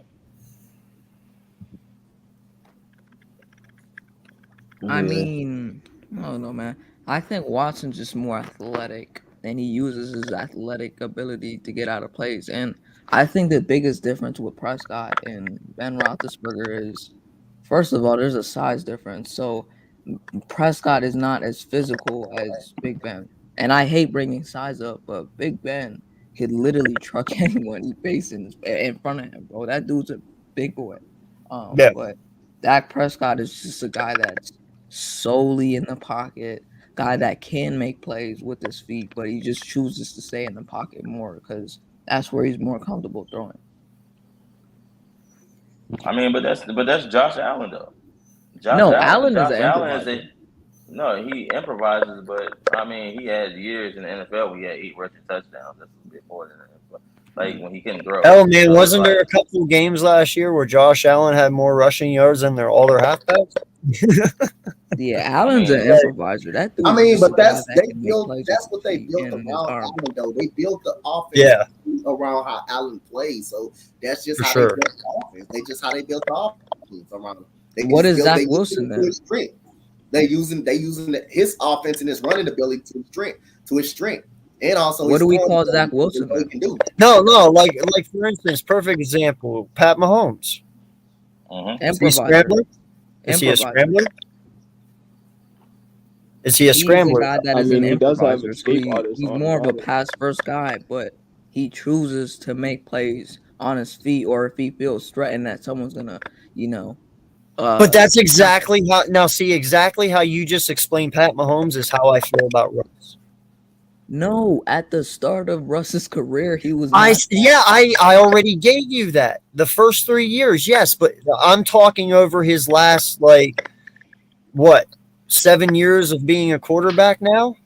Yeah, he is a pocket passer. Yes, I get but that. some people still will consider him a scrambling quarterback, because, like he says here, He's not because a he pocket has passer, 500 bro. yards. He has 500 yards rushing the season. Yes, but that 500 yards rushing a season comes from him having a shitty O line in Seattle and being pressured all the time and That's having to so escape. so He you didn't can't call choose to run so for 500. bro, you can't call him a pocket passer if he's not doing his work in the pocket. Most of his work is coming because he's getting flushed outside of the pocket and he's making moves on the Improviser. run.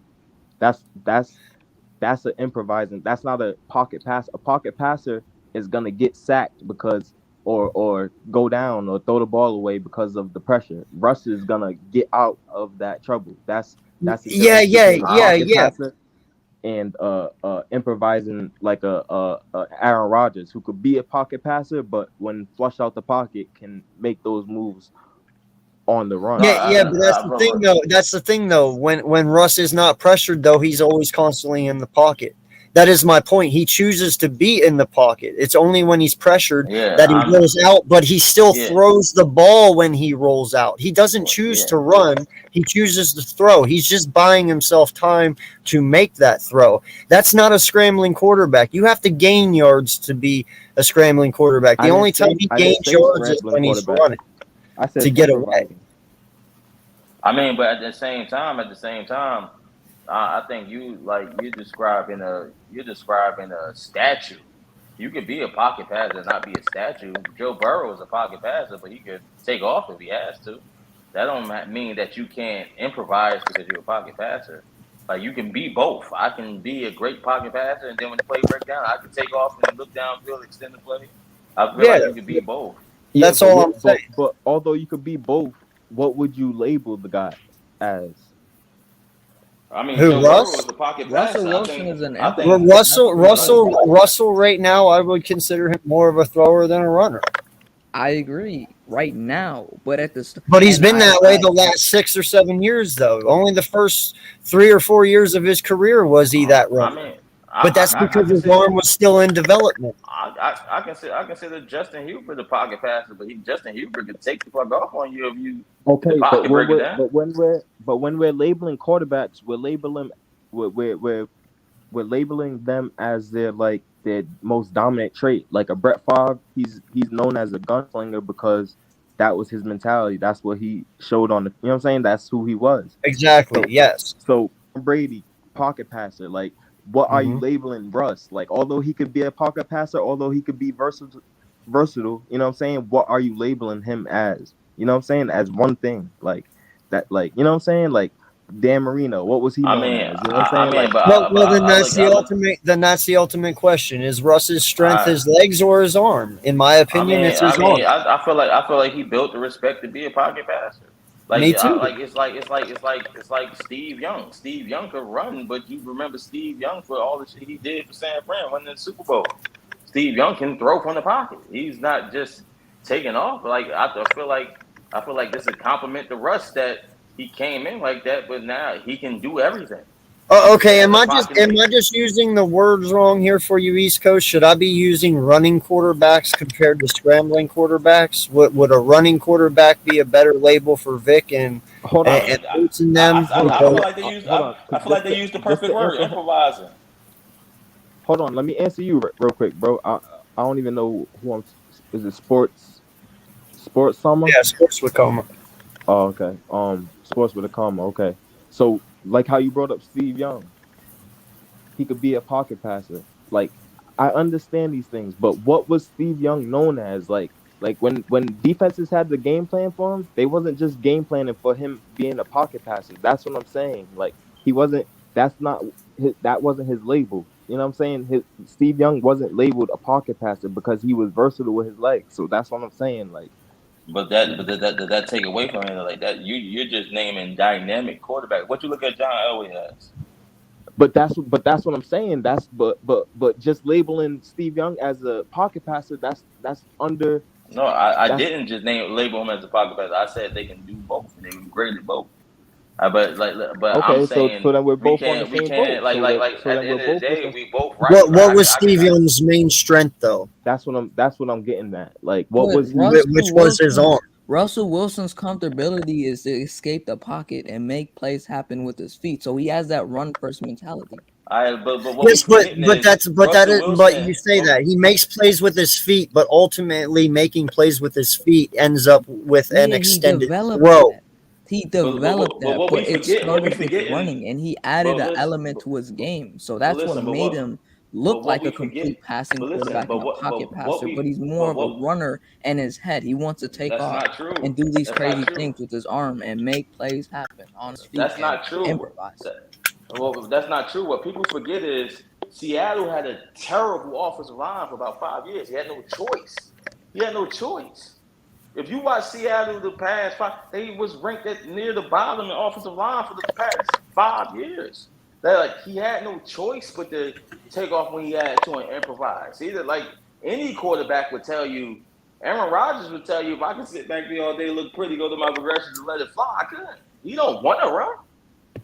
He don't want to run every time. Like Pat Mahomes just said it. Pat Mahomes just said it in the little golf thing he had with Tom Brady. And now I run, just look for downfield. I ain't trying to get hit. I don't want to run. They all say he got the ability to, but any quarterback would tell you, I would rather be able to sit in the pocket. Lamar Jackson will tell you that. I'd rather be able to sit in the pocket and Let me go through my ask this progressions. question. Let me ask this question real fast. If Russell Wilson would have came to the Eagles this year with AJ Brown and all that, all right, let's just put AJ Brown or let's put Russell Wilson right in this offense right now, just as an example. Do they still run the RPO system with him, or does this automatically become a 3-step drop back and throw the football? Not And all just, the time. because I think with the number one offensive line in football and people who can give you protection and he knows he's protected and he has time to throw the ball, you don't see Russ run as much. He will stand there and throw that ball. I agree, but he's still going to do it. He's going to do I mean, he's going to scramble because only if he has offensive to. line, no offensive line is perfect, and then players are going to break down. But if Russell Yeah. Wilson, if you switch Russell Wilson with Jalen Hurts right now, people are asking, can you beat the Rams to win the NFC? That's just the bottom line. But my point in it all, though, is he'll elect to throw the ball in our offense more than run it. Yes, there will be times he will have to because pressure does break down on him and he will have to take off. But when he has like 4 seconds to sit there and just look around and throw, he's going to do that every time. Oh, yeah, he is. I agree with that. Russ. If you give him 4 seconds in that pocket, he will chill in that pocket. He only runs whenever he needs to get away. That is any quarterback, like except for Carson Wentz. Carson Wentz might be the only quarterback that I know that might move his feet and try to make something happen with 4 seconds in the pocket. Like, but I know. I'm just using an example, man. I get it. It is every quarterback, but there has been times that Jalen has had a very clean pocket and he's chose to roll out anyway. Like that's the biggest difference right there. You will have QBs who choose to roll out no matter what. But he's also a second-year quarterback whose nature is a scrambling. You know what I'm saying?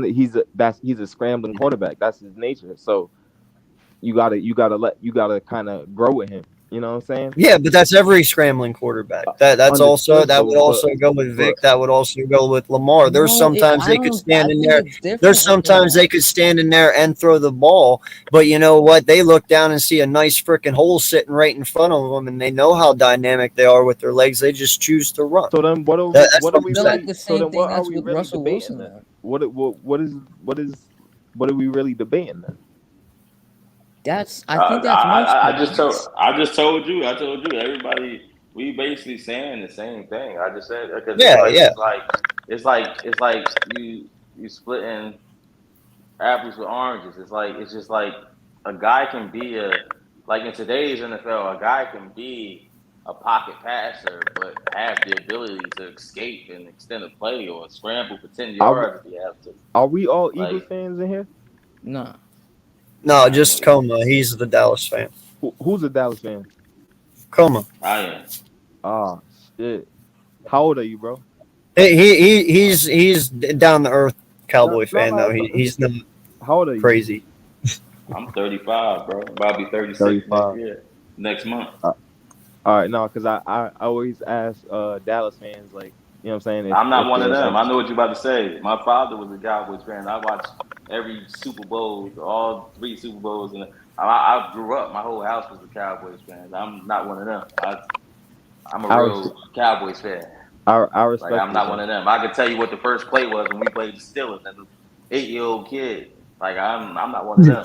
No, no, Like no. Just these guys will tell you. I've been in here for how long? I ain't said shit about the hold on, Cowboys. hold on, hold on. Just because you said that, and that's a real intricate, you know what I'm saying, memory. So I Yeah. fuck with it because I'm the same way, bro.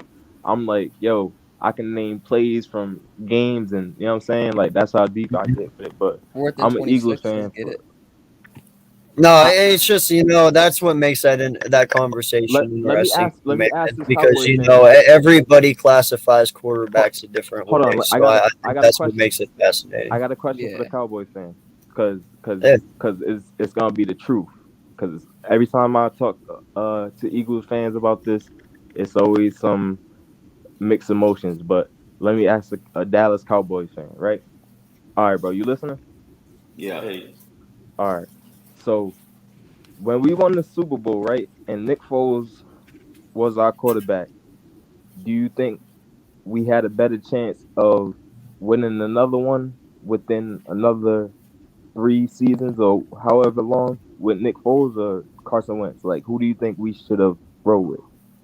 I'm gonna keep it 100 with you, right? I'm a Cowboys fan, right? My backup quarterback is Cooper Rush, right? I like Dak as a quarterback. I love Dak as a quarterback. If Dak got injured and Cooper Rush somehow won the fucking Super Bowl for me, fuck Dak Prescott. Let's get what we came for. I'm just being honest. I feel like that's the I reason dig it. why they wasn't good after that. After that, Carson Wentz value is high as shit. You could have got like 3 first-round picks for Carson Wentz. Because now, even if you don't win the next 3 to 4 years, I got the ammunition to get my next guy if Nick Foles ain't the answer. That's just me. Like to Hold up. me, when you win Let the me ultimate goal, I already got what I got. Like that can't give me that. I ain't get that with let me that. stop you. All right, let me stop you right there, right? Because I'm on the same page as you. I'm an Eagles fan, been an Eagles fan all my life. Except for like when I first started playing football, I was a Cowboys fan because I grew up playing for the Cowboys out here, and I was a running back. So Emmitt Smith was, you know what I'm saying. So that was like for a short period of time, maybe a month. But but real talk. But let me tell you this though. I feel you on that. I was the one saying the unpopular opinions back then, but back before we traded Nick Foles. You know what I'm saying? We won with Nick Foles. He proved time and time again he's 4-2 in the playoffs. Like when a guy shows you he's who he is in the bright light time and time again, you can't go against that. And we spit in his face and we roll with Carson Wentz, and it came out in the wash. And I was the one saying, "Yo, we ultimately should have." It was clear, you know what I'm saying? It was clear. It's still to this day, Carson Wentz isn't better than Nick Foles, and I'll take that to the bank because if you give me Nick Foles and when we play against Carson Wentz, we winning every time. I'm confident in that. But let me take it back though. So you hit on the draft picks, right? Imagine at the time Carson Wentz value, even with the injury, that's like 3 first-round pick. That's big names. All we had to do was really rebuild the trenches, the O line, D line, get some more, you know what I'm saying, some talent around Nick Foles, and you seen how the team responded the following year. We was 5-6, dead in the water. You know what I'm saying? And ended up ultimately Alshon dropped the ball, but I don't want to speak too much on it. But I just had to get your thoughts on it being a Yeah, Cowboys fan.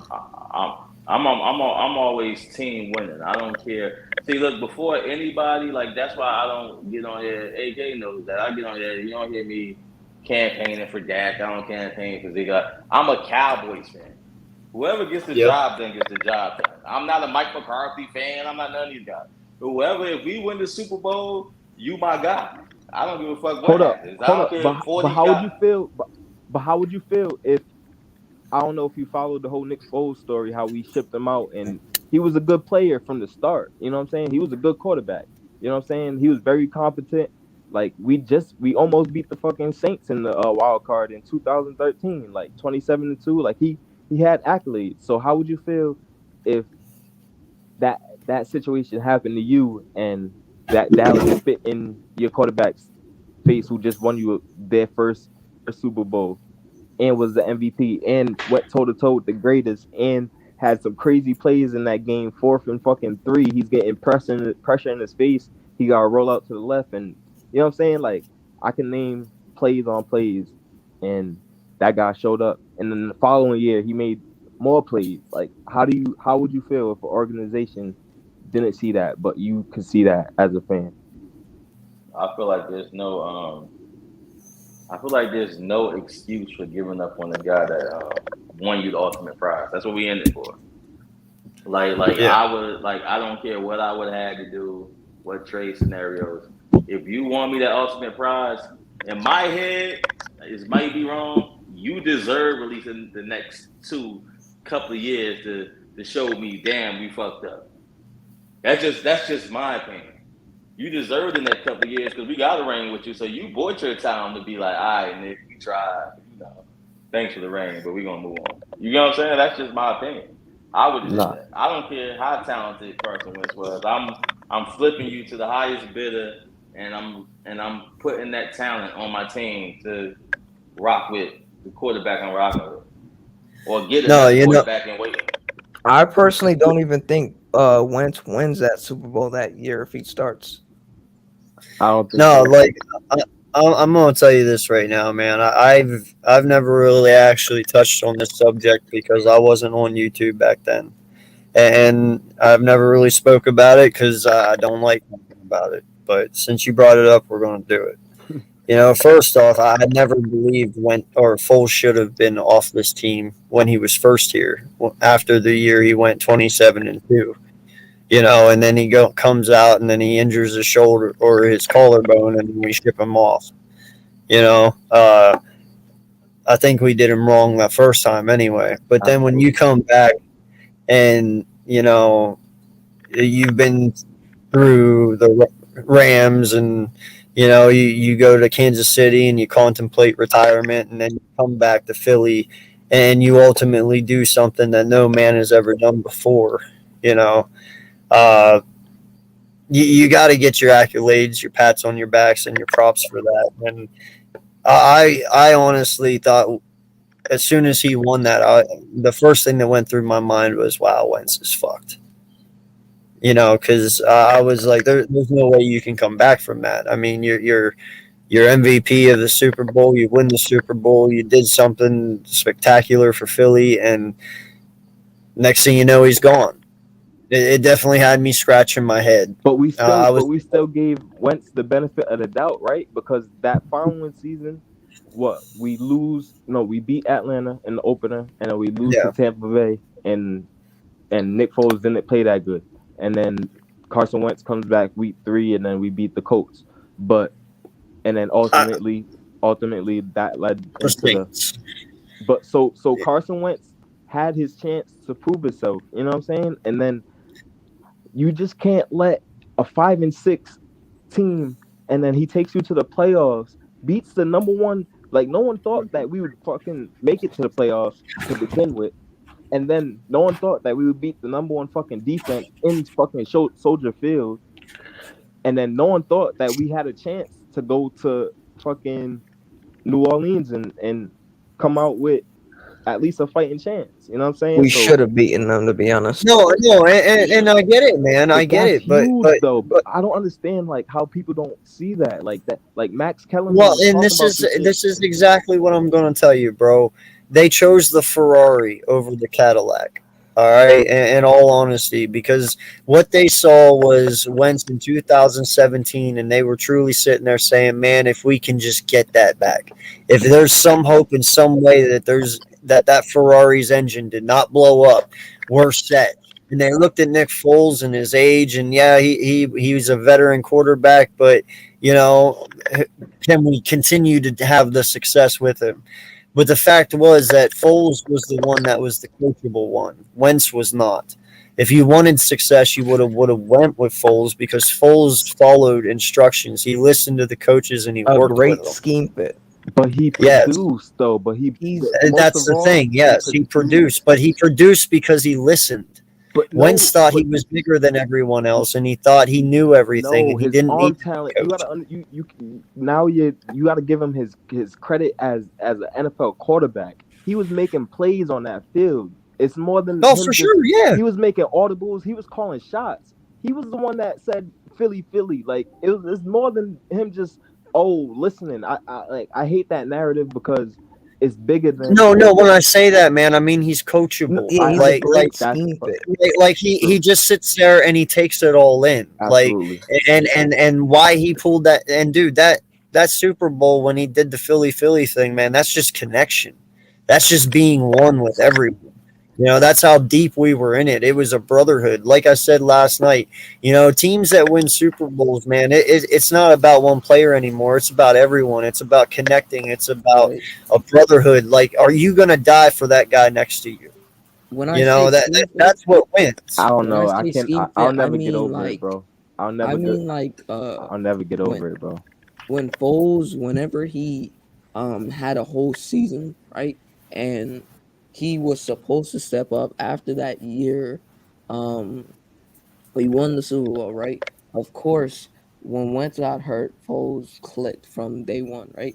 But you look at the years prior when Foles had a team around him and he was supposed to elevate his players and show that he was a legitimate top 10 quarterback or something like that. He's just not that type of guy. That's why I say he's a scheme fan. He's coachable to whenever a team needs him to step up and make But big he plays in a never really crunch time got moment. hits, bro. That's If you what look a at his scheme fit career, is. He's like an never. Alex Smith. But bro, if you really look at his career, he came in for Vic and then he got hurt a couple times and then you know what I'm saying. But So he had pieces though. That's what schemes revolve around. Bro, Wait, went 27-2. Hold up. When you say pieces, are you talking specifically here in Philadelphia, or are you talking other places? I'm saying here and places elsewhere. I'm only speaking of Foles in Philadelphia because I don't really He care had about him pieces in elsewhere. Yeah, and when he had pieces in Philadelphia, he was 27-2 as our starter.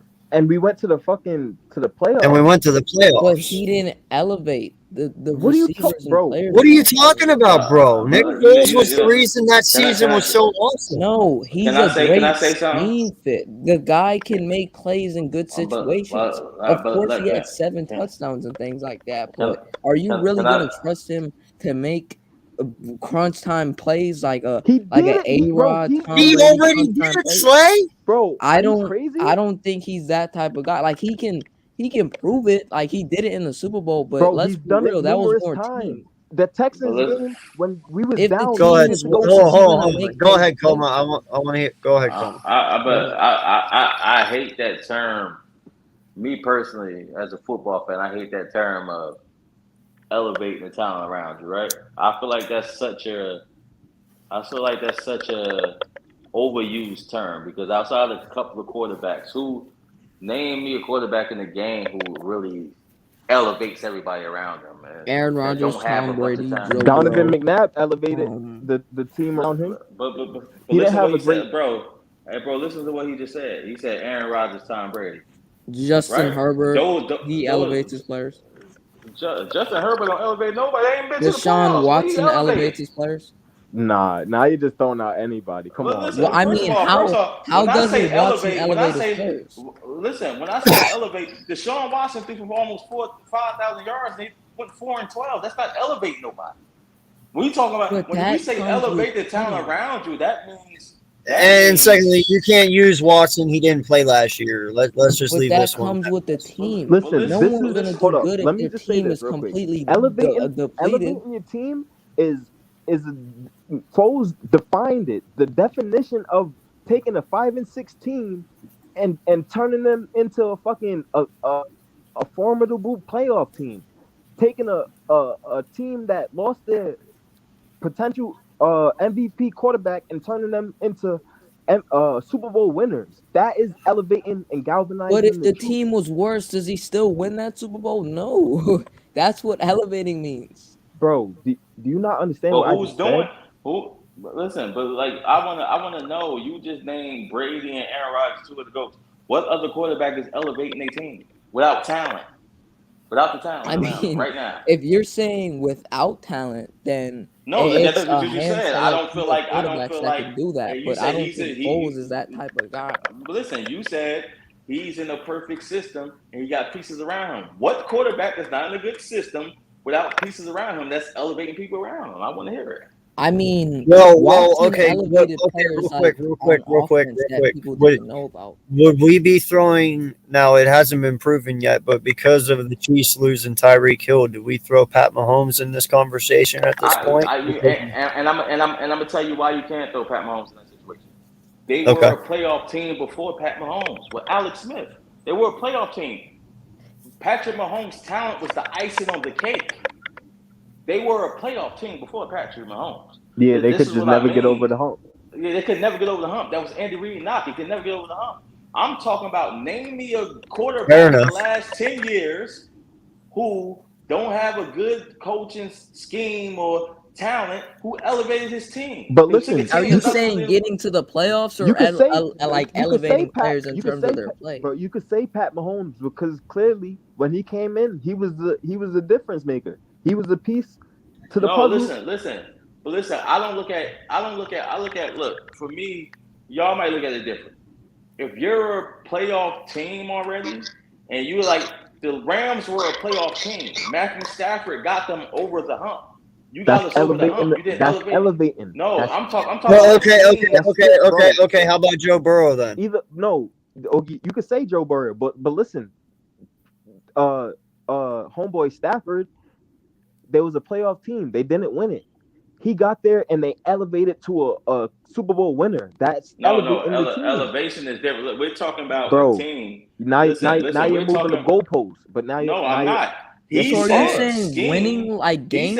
He said Foles only won because they had a good scheme and they had pieces around them. I said name me a quarterback without a good scheme and pieces around them who elevated their team to. He's defending you, Rome. No, he's defending. So is he saying to the playoffs? But he's naming quarterbacks. If your team got to the playoffs before you got there, that means they have a nice system in place already. But it doesn't matter. Are you saying elevating the players matter. around you that are not good, or like elevating the team to get to the playoffs, even if they weren't there before? Hold up. Because you can still elevate your team. If your team don't make the playoffs and you come in and your team makes the playoffs, you're elevating your team. If your team the year before made the playoffs but didn't win it, and you came in and you holy fucking shit! I apologize, dude. Did y'all hear that? What happened? Yeah, I heard it. Yo, lightning just hit right outside my garage. Like, it lit my whole entire fucking house. It shook every fucking thing. Holy crap. I about shit myself. Woo! That's a football god. Wow. Nah, that probably woke up everyone. Sorry. But nah, I'm just saying, you can still elevate your team, although your team made it to the playoffs the year before. It's all about getting to the next level. That's the definition of elevation, right? Like you're trying to go higher. What's higher than just making the playoffs, winning the whole All right, thing? so the Rams went to the Super Bowl already, so he elevated on one game. Is what you're telling me, bro? But still, to get there again, that's not easy. You know what I'm saying? That's not. You're not. I'm not saying it's easy, but what listen, Slade said. Listen, you're not listening to what I'm saying. I am, but you're undermining what these. Listen, I'm not listening. Everybody, listen. It's for me. It's pointless and common sense for me to say. It's common sense. It's not worth debating for me to say, yo, with Jalen Hurts, y'all won 9 games. You take out Russell Wilson, we won 11. He elevated us. I'm not talking about that type of elevation. That's fucking stupid. I'm talking about name me a team that don't have Tom Brady. Huh? Didn't the Buccaneers, before they got Tom Brady the year before, did they go to the playoffs with Jameis? No. And then Tom Brady got him got them there. Because So he's a better quarterback. Tom Brady just got Oh, okay. Once Well, again, then once again, we're talking about one of the goats. I'm not talking about. I well, said okay.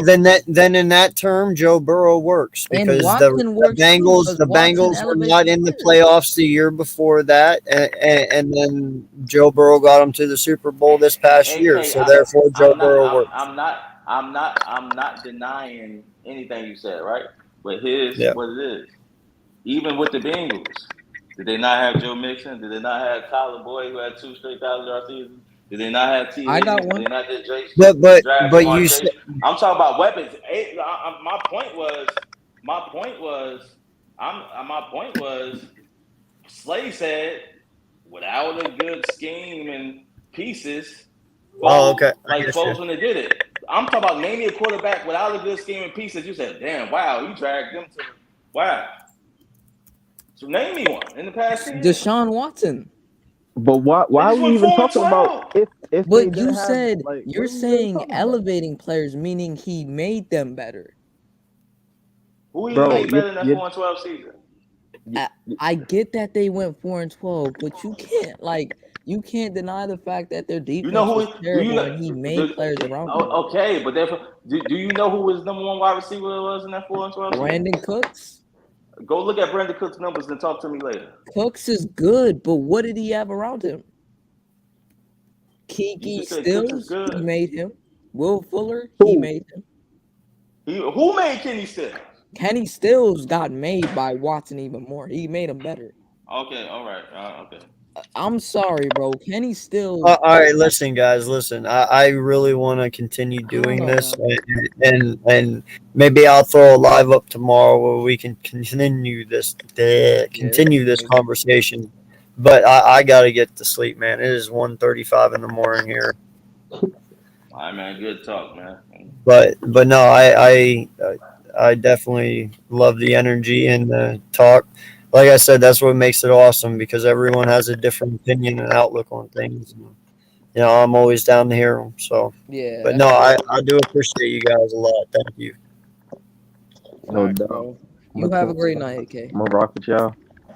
Y'all be Peace out, smooth. Cameron. All right. Yo, thanks for coming on, Rom. Yo, so appreciate you guys coming in. That's another episode of the East Meets West, and I hope you all have a great night and be safe, and I'll see you all later.